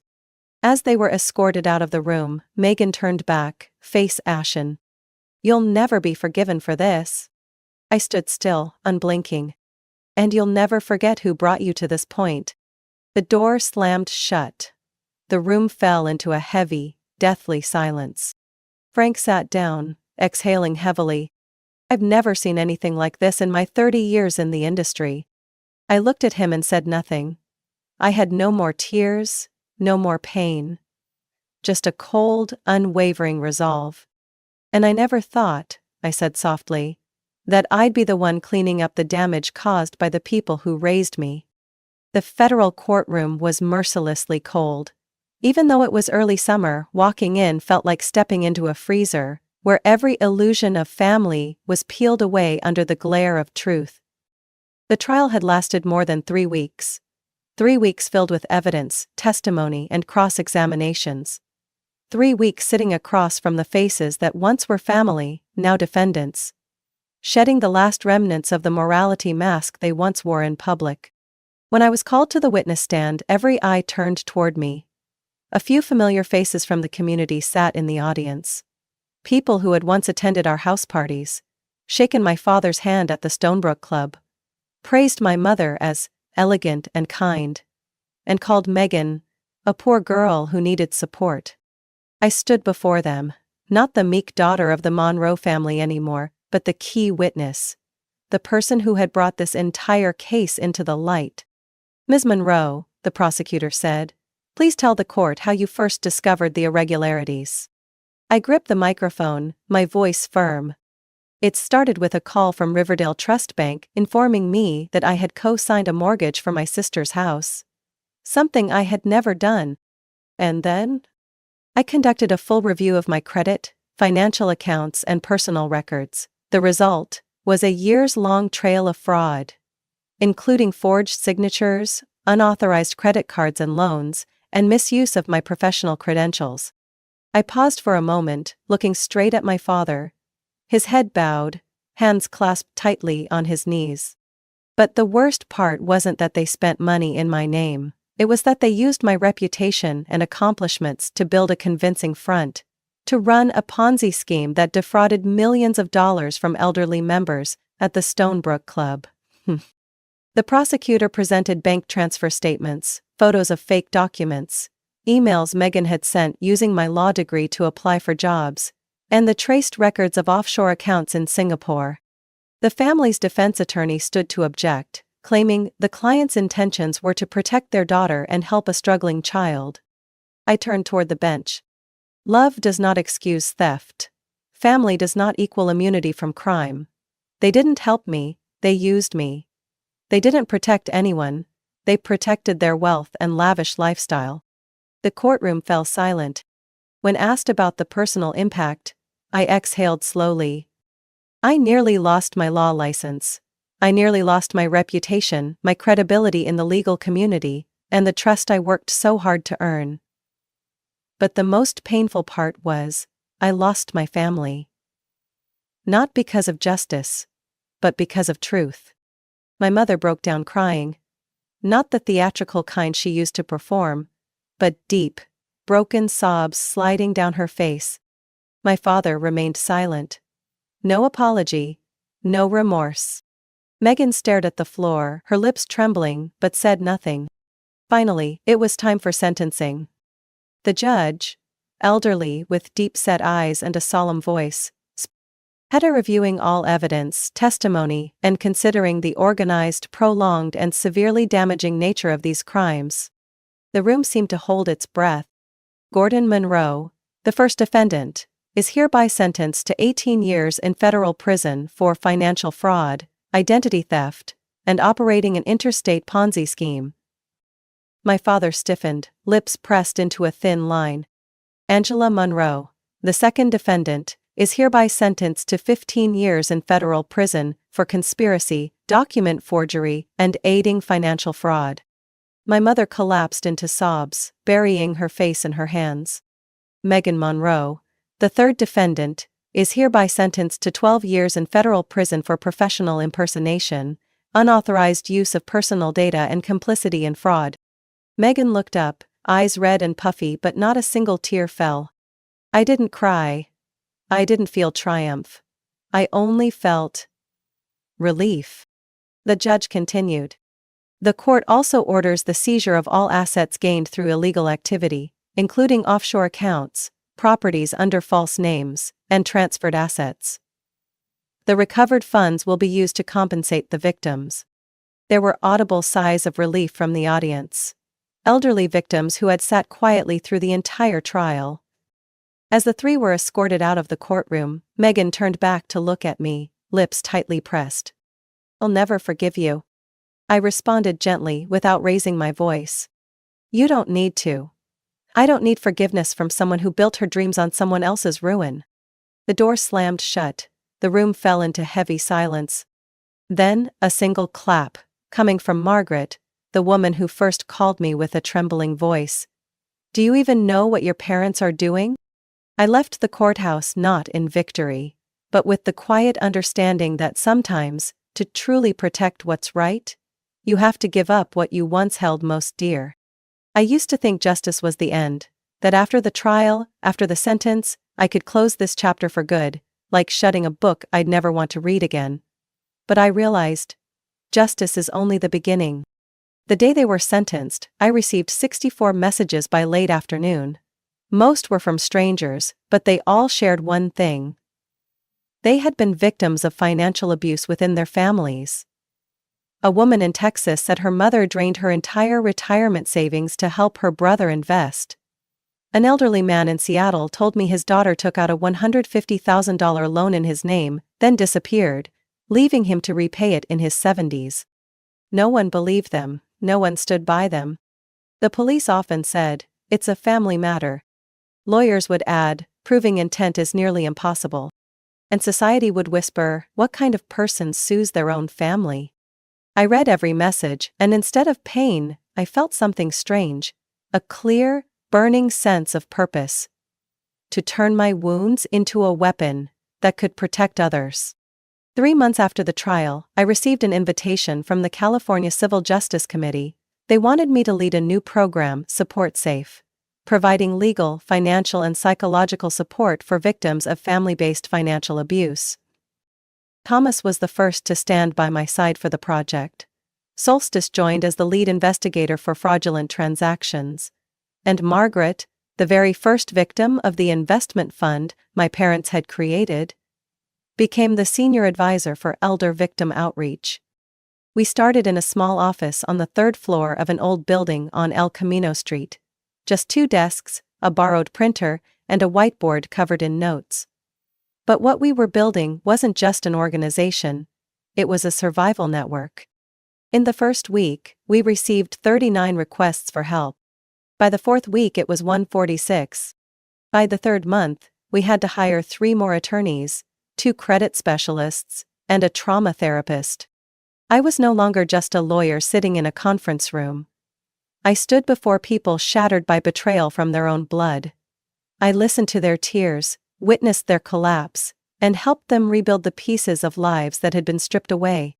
One morning, while preparing my speech for the Protecting Personal Finances from Family Abuse conference at UCLA, Thomas walked into my office and placed a white envelope on my desk. "A letter from the governor's office," he said. "You should read it." I opened it. A short handwritten note. "Thank you for turning pain into power. The state of California is proud of you, Governor Wilkins." I sat still for a moment, not because of the honor, but because I suddenly remembered the first night I learned I had been betrayed. The dark room, the mortgage papers in my hand, the lump in my throat that made it hard to breathe. And now I was surrounded by hundreds of files, not mine, but belonging to those waiting to be rescued. A month later, the San Francisco Chronicle published a 3-page feature with a bold headline: "Anna Monroe, the woman who rose from family betrayal to rescue hundreds." The media called me the fraud fighter. But I didn't fight for a title. I fought to end a kind of silence that had long infected this society. A silence dressed up in family values, covering up crimes with the word sacrifice.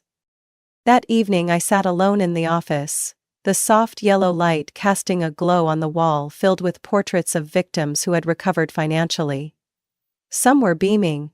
Some still had swollen eyes from crying. But all of them were standing, no longer kneeling before anyone.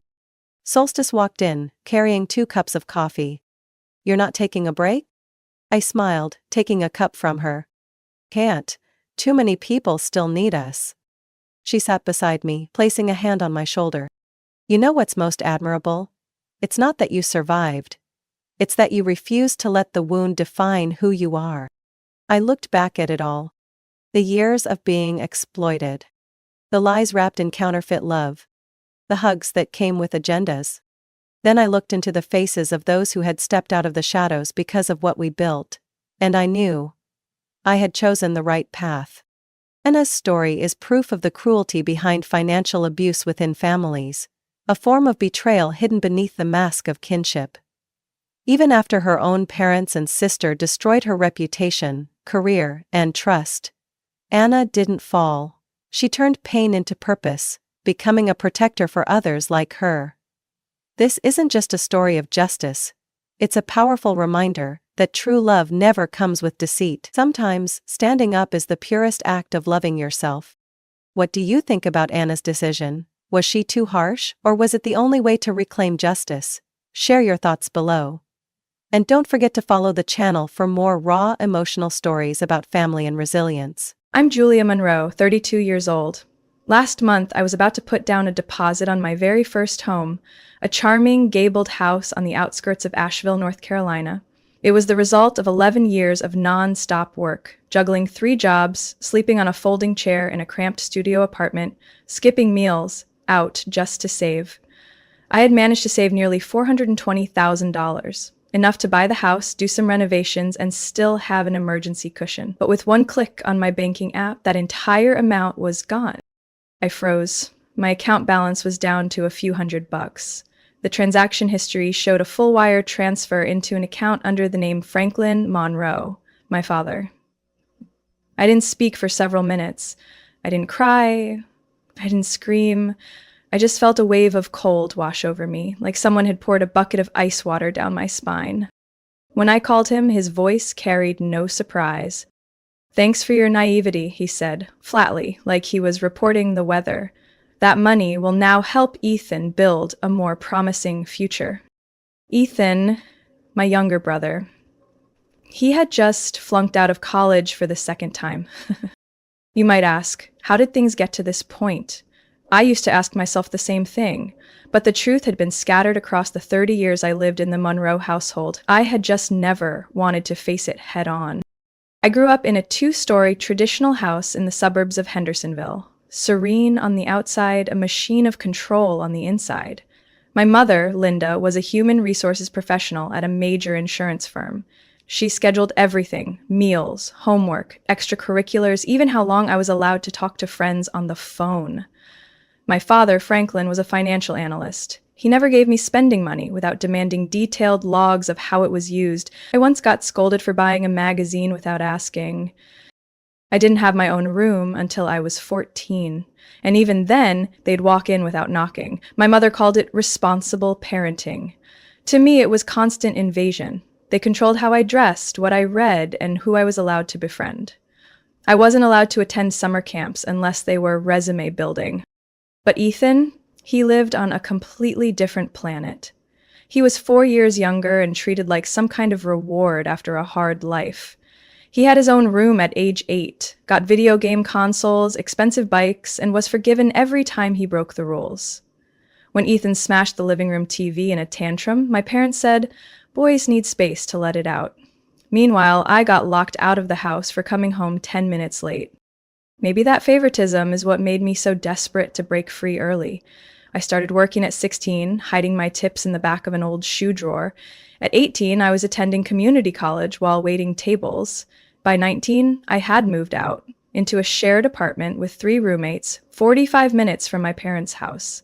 My dad told me that day, "You'll be back within 6 months." But I never went back. I started saving, not much, but steadily, and I never told them how much I had. I used to think every kid was monitored by their parents like a flagged bank account. But I didn't realize until college that most of my friends could decide simple things: what to eat, what to wear, what to play, without needing a signed permission slip.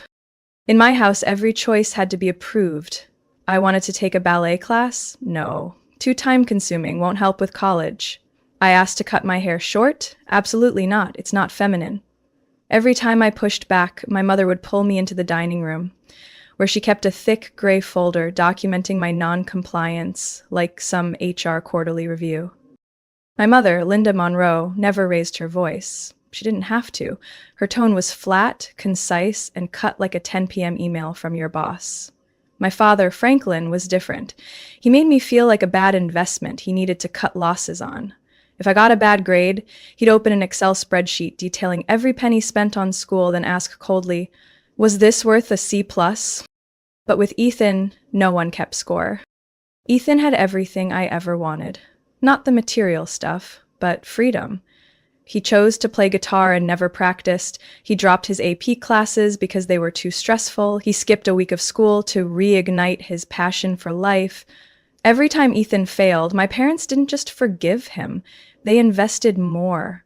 He once lost nearly $2,000 of his high school startup's budget. My dad's response? At least he had the guts to try. Meanwhile, if I overspent by $20 on books, I had to file a report.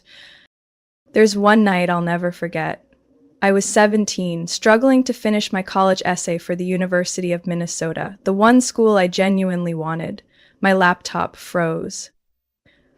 Ethan, 13 at the time, barged into my room without knocking, as usual. He sat on my chair, munching cookies over my scattered papers, and asked, "Why are you trying so hard?" I held back, because no one here is going to bail me out if I fail. Ethan laughed. "You're overthinking. Mom said they'll always help if we need it." I looked at him and said, "No anger, just cold truth." "Yeah, You're their child. I'm just a passenger on this ship. I don't know if Ethan understood what I meant, but the next day when I got home, my room was ransacked. My computer was locked with a new password. On the desk sat a handwritten note from my dad. If you want to do everything on your own, start by getting your own computer. I didn't ask. I knew Ethan had said something, and my parents didn't need verification. I walked to the neighbor's house. Miss Doris, a 70-something widow who used to give me pumpkin pie every holiday. She lent me her late husband's old computer. I sat at her kitchen table for 3 hours, finished the essay, and asked to print 2 copies. I got into Minnesota. I didn't say a word to my family the entire summer. My mother hosted a small party to celebrate my acceptance, mostly to show off. She had me give a speech. I stood up, smiled just enough, and said 3 sentences. Thank you all for coming. I couldn't have done this without those who taught me how to survive alone and a good printer.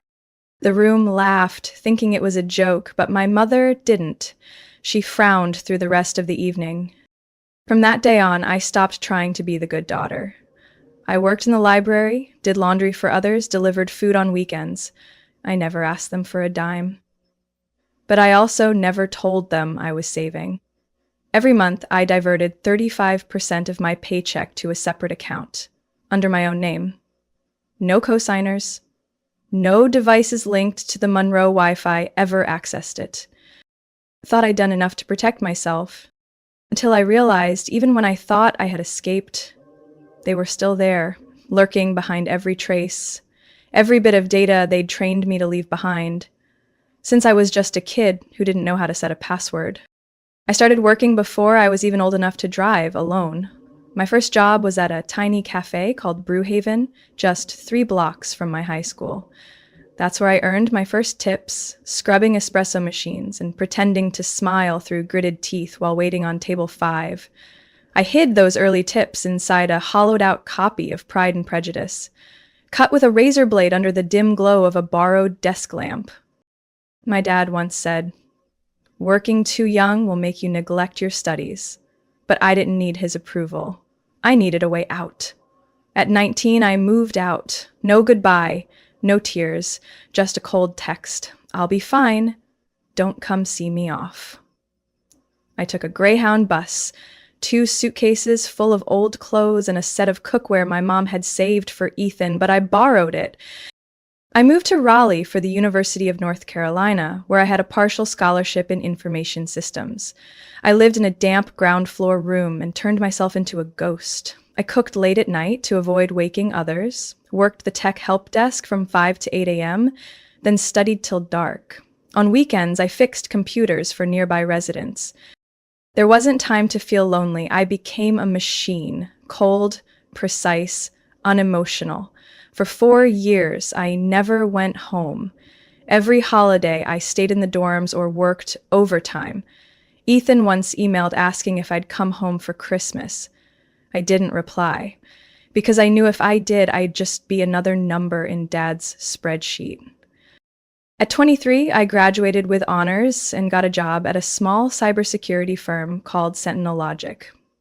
The pay wasn't great, but it gave me freedom. I saved 40% of every paycheck. I still rode the bus, wore thrifted clothes, turned down lunch invites. Within 3 years, I had saved over $100,000. But I didn't stop. Every tax return, every bonus, every side gig, straight into an isolated account. No shared logins, no linked devices. That was my mother's lesson. If someone has access, they have control. Everything shifted when I met Leah. We met at a tech seminar in Charlotte. She was a UX designer, smart, calm, and had this way of looking at me that made me feel seen, not measured. We debated personal finance app security for hours, then ended the night over beer and a smile I carried with me all the way home. We started texting, then video calls, then 8 months in, we moved in together. Leah was the first to ask, "Do you actually want to own a house, or is that just how you prove to your parents you don't need them?" I paused for a long time. Then I said, "Both." Leah didn't try to talk me out of it. Instead, she helped me reframe the goal. 3 bedrooms, a small home office, a sunny kitchen, and a backyard garden for basil and mint. Things I once wrote off as unnecessary. She was the first person who said, "You deserve a life you don't have to shrink to fit." We started house hunting. We saw at least 15. I rated each one with a custom encrypted checklist, like coding an algorithm for happiness. And then we found it. A quiet bungalow tucked down a maple-lined street. Price $405,000. Almost an exact match to what I'd saved over a decade. Leah squeezed my hand as we stepped out of the sunlit kitchen and whispered, "If you don't do this now, you'll never believe you're worthy of it." I smiled, I believed, and maybe that's why I didn't see the warning signs. Because I'd started to believe I could finally live without always looking over my shoulder. Until I discovered the one watching me never really stopped. I still remember that Sunday afternoon, not because of the sunlight, but because of the chill that ran through me when my father said, "The granite-tiled kitchen in that house is a bit dark. You should consider the lighting." I froze, my fork still holding half a roasted potato suspended between plate and mouth. Leah looked at me, puzzled. My mother casually sipped her wine as if nothing unusual had just been said. I had never shared any details about the house with them. No photos, no texts, no phone calls. I swallowed the lump in my throat and asked as lightly as I could, "How do you know about that kitchen?" My father shrugged. "You must have mentioned it on the phone last week." But last week I had said exactly 2 things. I'm considering a house on Grove Street, and I haven't made any decisions yet. I didn't mention the kitchen. Especially not the cool gray granite with silver veining, something you could only see in person. From that moment on, I started paying attention. 3 days later, I got a notification from my banking app. Login confirmed from a new device at 3:17 p.m. I was at the office at that time. My personal laptop was at home. No one else had my password. No one had biometric access. I immediately changed all my credentials, enabled 2-step verification, and called the bank. "We detected a login from an IP address in Asheville," the support rep said. "It doesn't match your saved devices." I asked them to temporarily freeze my account and requested the login history for the past 30 days. They emailed me the report within the hour, and I went numb. There were signs of repeated access every 3 to 4 days, going back 6 weeks. That night, I opened my personal laptop and ran a full security scan. The basic results showed nothing, but when I used our company's specialized deep scan malware tool, everything came to light. A hidden process was running, disguised as a system monitoring tool, but when I opened the internal code, it was clear. Keylogger, screen capture, and a microphone-based recording module. My whole body went cold. Leah walked in, saw me frozen in front of the screen, and asked, "What's going on?" I pointed at the lines of code. "Someone's been watching everything I do on this machine, every bank login, every email, even the floor plan I saved yesterday." She blinked. "How did that get on your computer?" It took nearly a full minute before I remembered. 4 months ago, my laptop started lagging after an OS update. During a brief visit home, a night when I gave in after my mother begged, my dad offered to clean up the system and reinstall drivers. He took my laptop into his office for nearly 2 hours. I remember being in the garden with my mom, pulling weeds from flower beds I didn't care about. When he gave it back, the machine ran smoother. I had thanked him. I had been foolish. I immediately used Leia's laptop to log into my bank account, and my heart sank the second I saw the balance, 74 cents. I checked the transaction history, one transfer made the morning before, for the full amount of $418,263.14. Everything I'd saved over 11 years, sent to an account labeled F. Monroe Holding. No bank created a corporate account under that name without showing me exactly who was behind it. Leah said nothing. She held me as I gasped for air, as I cried uncontrollably, as I pounded the table like a child who had just lost her mother. I nearly screamed. I was careful. I was so careful. I didn't use any home device. I didn't share any passwords. How did he do this? Leah gripped me tighter. Because you never thought he would. But Julia? He did. And we're going to get every last cent back. I held her hand. Everything around me had collapsed, but in Leah's eyes, I still had a place to start over. I stayed up all night. Leah had fallen asleep on the couch, her laptop still open, its glow casting light on the only face in the world that was still on my side. I couldn't close my eyes. In my mind, the transfer record played on repeat. F. Monroe Holdings, and that staggering number, $418,263.14. I had done everything right. I'd been financially independent since 16, never took a dime from anyone. Every dollar I saved was tracked in spreadsheets, each with a purpose. Every dream I dared to build laid on a foundation of sacrifice. And yet, with a single hidden line of code, he had taken it all. I called my father 6 times. No one answered. I texted, "I know everything, call me back now." Then emailed, then called again. By the time the sun rose, I knew they wouldn't respond. Unless I showed up at their door. I didn't tell Leah I was leaving, only left a note. If I'm not back in 3 hours, call the police. The Monroe house still looked as pristine as ever. Well-trimmed maple tree, American flag hanging just right. My father's SUV parked straight in the driveway. Nothing about it screamed crime scene. But I knew inside those walls, everything I'd built over the past 11 years was being repackaged into that disgusting phrase, family resource management. I didn't knock. I had a spare key. My mother was at the breakfast table, reading the paper, tea steaming beside her. She looked up like I had just dropped by for a visit. "Julia, you're up early." I cut her off. "Where's Dad?" He was in his office. When I opened the door, he was removing his reading glasses, smiling like some wise old movie dad. "You're here early." I didn't sit. I didn't breathe. "My bank account, you drained it." He tilted his head, as if waiting for me to continue. But I just stood there, waiting for any sign, shame, guilt, anything. There was none. "You're too young to understand this, Julia," he said, voice as flat as a machine.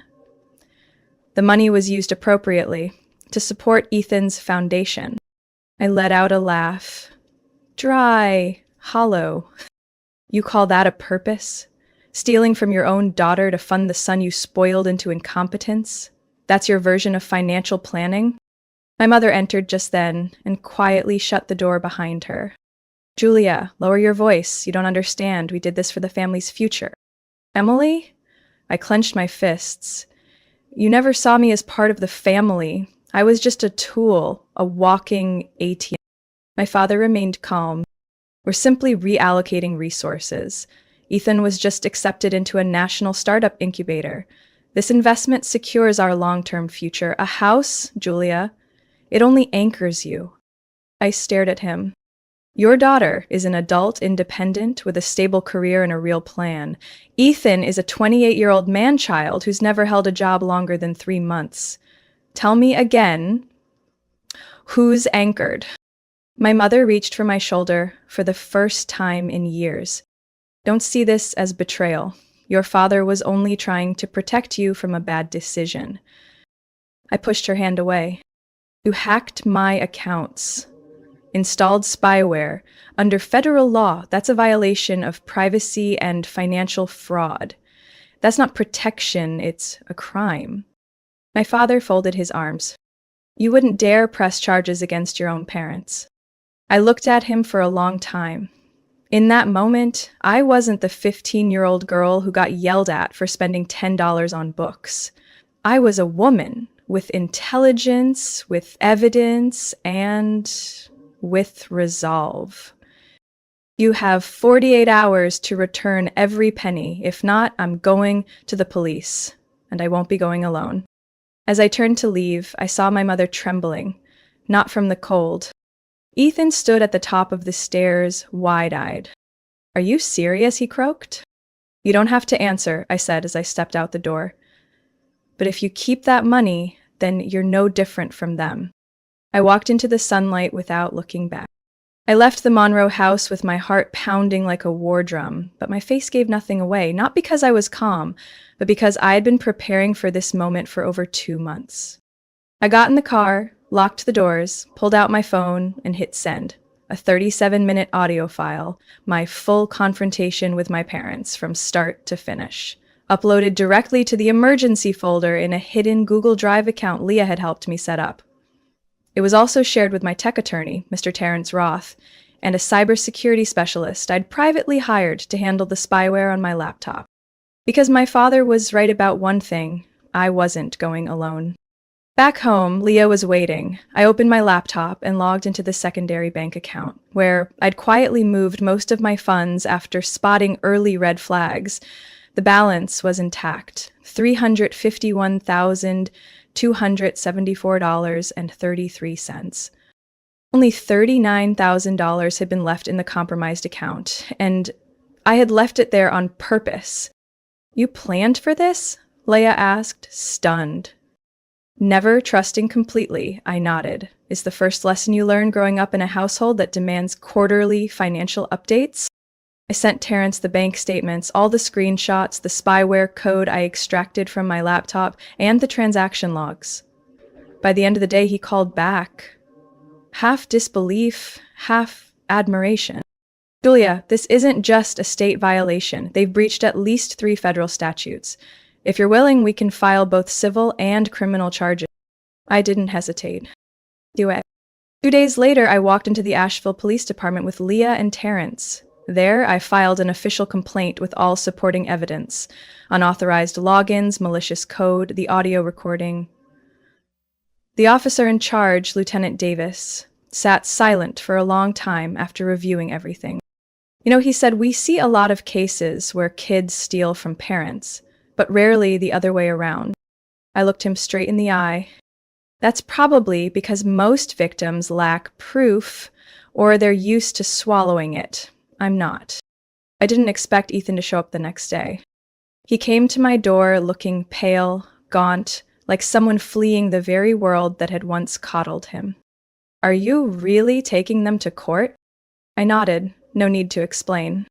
"I didn't know," he said. "I thought it was some fund they'd set aside for me, but when I asked, Mom admitted everything." I said nothing, let him hear his own voice. "I don't want a cent from them anymore," Ethan said quietly. "And if you need a statement, I'll testify. I'll tell the truth." I didn't trust him immediately, but Leah glanced at me, then nodded. "He's telling the truth." I thanked him, made no promises, because at this point it wasn't about Ethan anymore. It was about me. And not letting anyone rewrite my life story with well-rehearsed excuses. Within 2 weeks, the court accepted the lawsuit. My parents were served with subpoenas listing the charges: theft, violation of personal privacy, unauthorized system access, and installation of spyware without consent. They hired an expensive lawyer, triple-breasted suit, wire-rimmed glasses, voice smooth as oil. He didn't deny the spyware, but argued that it was a financial oversight measure to protect the daughter from making poor asset decisions. I almost laughed in the pre-trial room, but I didn't have to argue. I opened my laptop and played the video Leah had secretly recorded, showing me uncovering the spyware and the command lines linking my computer directly to my father's IP address at the exact moment of the bank transfer. Motionless evidence, but it said everything. The trial was scheduled for 3 months later. I knew they'd try to delay it, cloud it, distort it, but this time I had walked the full length of trust and come back with the one thing I couldn't afford to lose again: my dignity. The first hearing took place on a gray autumn morning at the Buncombe County Courthouse. I sat at the plaintiff's table beside my attorney, Deborah Klein, a sharp-eyed woman from New Jersey with a voice like a paper cutter and a stare no one held for more than 3 seconds. She was Terrence's recommendation, and within 5 minutes of our first meeting, I understood why. Deborah didn't care about feeling. She cared about results. Across the aisle sat my parents, looking polished and composed beside their attorney, Andrew L. Griggs, infamous for his moral reversal tactics in family lawsuits. I'd prepared for every dirty move. Deborah opened with a single, precise line. Your Honor, this is not a family dispute. This is a series of calculated, deliberate, and unlawful actions, unauthorized surveillance, theft of personal funds, and illicit access to banking systems. Our first piece of evidence, Leah's video capturing my discovery of the spyware, complete with timestamps matching logins from my father's home IP. Next, a signed statement from the cybersecurity director at Sentinel Logic, my employer, confirming the software's non-commercial nature and high-level security threat. But the first blow that truly landed came from Dave Richards, branch manager at my former bank. On the witness stand, he carefully turned each page of his file. Miss Julia Monroe came to our office nearly 2 months ago and requested a secure transfer of her funds to another institution. She explicitly asked for full confidentiality and no digital trace. It was a legal request, executed per protocol. My father's face turned from white to ashen. He knew the narrative they had planned. Julia, being financially reckless and overreacting to parental oversight, was cracking. I took the stand next. I told the truth. No embellishment, no omissions. How I'd saved every dollar, how I was monitored without consent, and what it felt like to be robbed by the people who raised me. I didn't need to cry. My hurt lived in the silence where trust used to be. Their lawyer, as predicted, painted me as emotionally unstable, paranoid about her family, and being manipulated by her live-in partner. Deborah just smiled. If protecting your assets, planning your finances, and rejecting surveillance are symptoms of instability, maybe we need to redefine what responsible citizenship looks like.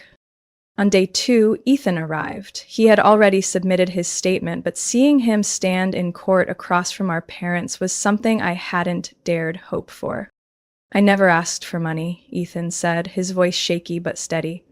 When I found out my parents took it from my sister for me, I said no. They told me if I refused, I was betraying the family. I still refused. His voice cracked. And if I have to choose between my conscience and my parents, I choose my conscience. No rebuttal came from the defense. They knew. They just never believed I'd bring it all into the light. The hearing closed on a Tuesday morning. Judge Karen McAllister, a seasoned African-American jurist with a reputation for clarity in tech civil cases, delivered her verdict in just 40 minutes. This court finds the defendants guilty of violating personal privacy, committing theft, and evading legal accountability through the guise of moral family obligation. The defendants are ordered to repay the $39,000 taken, plus $50,000 in damages for emotional distress, financial disruption, and legal expenses. I didn't smile. I just exhaled, truly and fully. For the first time in months, no longer counting every dollar, every login, every breath. My parents didn't look at me as they left the courtroom. My mother hid behind dark sunglasses. My father adjusted his tie. But I knew what they truly lost today wasn't the money. It was the right to ever again say, "We only wanted what's best for you." 1 week after the trial, I received a bouquet at the office. No card, no message. Just a printed note. "We hope you'll reconsider. Family is always family." I didn't need to see who sent it. The choice of white lilies mixed with baby's breath said it all. It was my mother's go-to arrangement when she wanted to keep appearances without lowering herself. I handed the bouquet to the receptionist. "Give it to the waiting area. Don't bring any more up." I knew they'd keep trying. Emails, desk calls, mutual friends nudging me to forgive for peace of mind. But what they didn't understand, or refused to understand, was that I wasn't angry anymore. I simply no longer allowed them access to my life. I changed all my bank accounts, cut off everyone who used to relay messages between us, and moved into a new apartment on the east side of Asheville, where the morning light hit the kitchen Leah and I designed together. I wasn't in survival mode anymore, and I no longer needed to hide my money in secret accounts.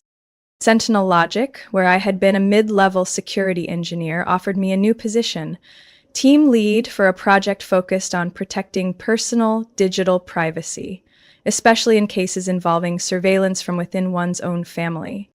That offer came just a month after I posted a detailed article about my experience on a Women in Tech forum. I didn't name anyone, but every detail was real. And it spread faster than I expected. From there, speaking requests followed. First, internal conferences in the cybersecurity field, then universities, eventually financial freedom summits for independent women. The topic never changed. Privacy begins when you stop letting family control your passwords. Once, after a talk in Raleigh, a woman in her 50s approached me, trembling. My daughter once called me controlling. I didn't understand until I heard you. Now I know why she left. I said nothing, just placed a hand on her shoulder and walked away. A part of me wanted to say, there's still time. But I also knew some wounds don't need more words. As for Ethan, he did what I never thought he'd have the courage to do. He moved out.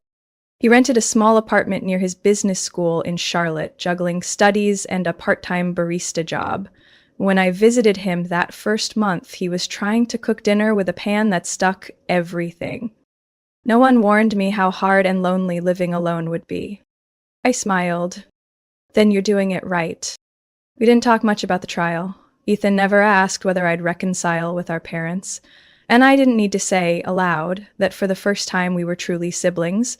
No referees, no golden child, just two adults learning to exist outside the shadow of the family name. Leah and I got legally married 3 months later. No wedding, no ceremony. Just a quiet winter morning at the county clerk's office, with 2 close friends as witnesses. We walked home afterward, hand in hand, just quiet enough for no one to interrupt. I hung a copy of the court ruling in my office, not to brag about winning, but to remind myself. Freedom doesn't begin with a court victory. It begins the moment you dare to say enough.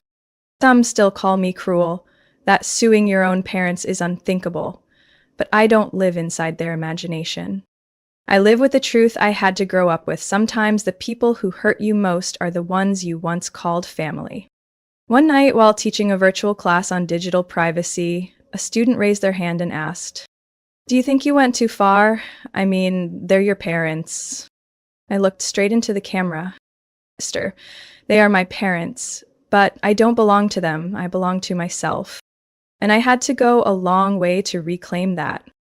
One spring morning, just after I finished tending to the lavender pots on the porch, Leah stepped out with a silver gray envelope in her hand. She said nothing, just handed it to me and returned to the kitchen, where the smell of fresh waffles was beginning to fill the air. I recognized the handwriting, neat, slanted slightly right. It was my father's.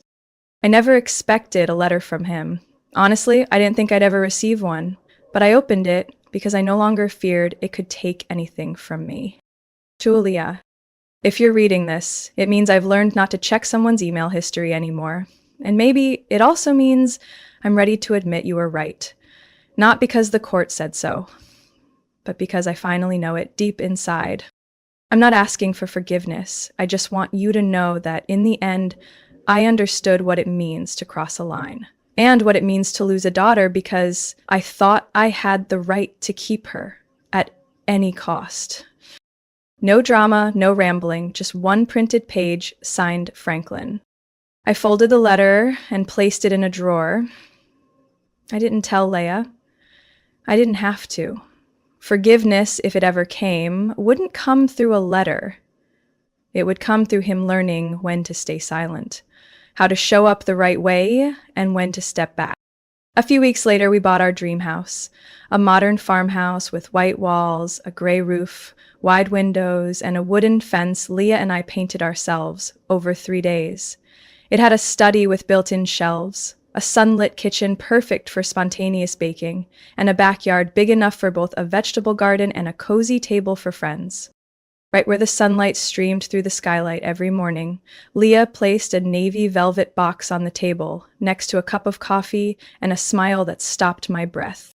No orchestra, no roses, just me and this house, if you want it. I didn't need to think. He once said, You'll come crawling back in 6 months. It took me 11 years. But Leah, I'm finally home. We threw a small party, our kind of celebration, with apple pie, acoustic guitar, a few close friends, and Ethan giving a toast that nearly broke me. When I was a kid, I thought Julia was just weird. Now I know. She was the only one brave enough to live honestly, and because of her, I learned how to be honest too. Thank you, sis. Life after that wasn't perfect because I no longer believed in perfect. Some nights, the old memories still woke me up, drenched in sweat from a surprise doorbell, but I had Leah. I had the freedom I fought for, and I had a job that gave me a reason. Every time I helped someone reclaim their account, I reclaimed a piece of myself. A year later, I was invited to speak at TEDx Asheville. The talk was titled, "Privacy Doesn't Begin with Technology. It Begins When You Stop Apologizing for Your Boundaries." It ended with a long-standing ovation I still feel every time I step on stage. I never replied to my father's letter, but that Christmas I sent a card. No name, just one line. No one has the right to control another person, not even the one who gave them life. I no longer live to be accepted, I live to choose whom I love, where I stay, whom I trust, and what dreams I build. Money can be stolen, memories can be twisted, but the ability to steer your own life, once reclaimed, can never be taken from you again, if you have the courage to hold on to it with both hands. Julia's story is a powerful reminder that family ties should never be used as an excuse to control or violate someone's privacy. In real life, many people grow up in toxic households and still feel guilty for setting boundaries. But the truth is, you're not selfish for protecting your assets, your dreams, and your dignity. Freedom isn't just having money in the bank. It's the ability to live by your own values, no matter who once tried to define you. What do you think about Julia's journey? Would you have the courage to stand up for yourself like she did? Share your thoughts in the comments, and don't forget to follow the channel for more powerful, true-life family stories.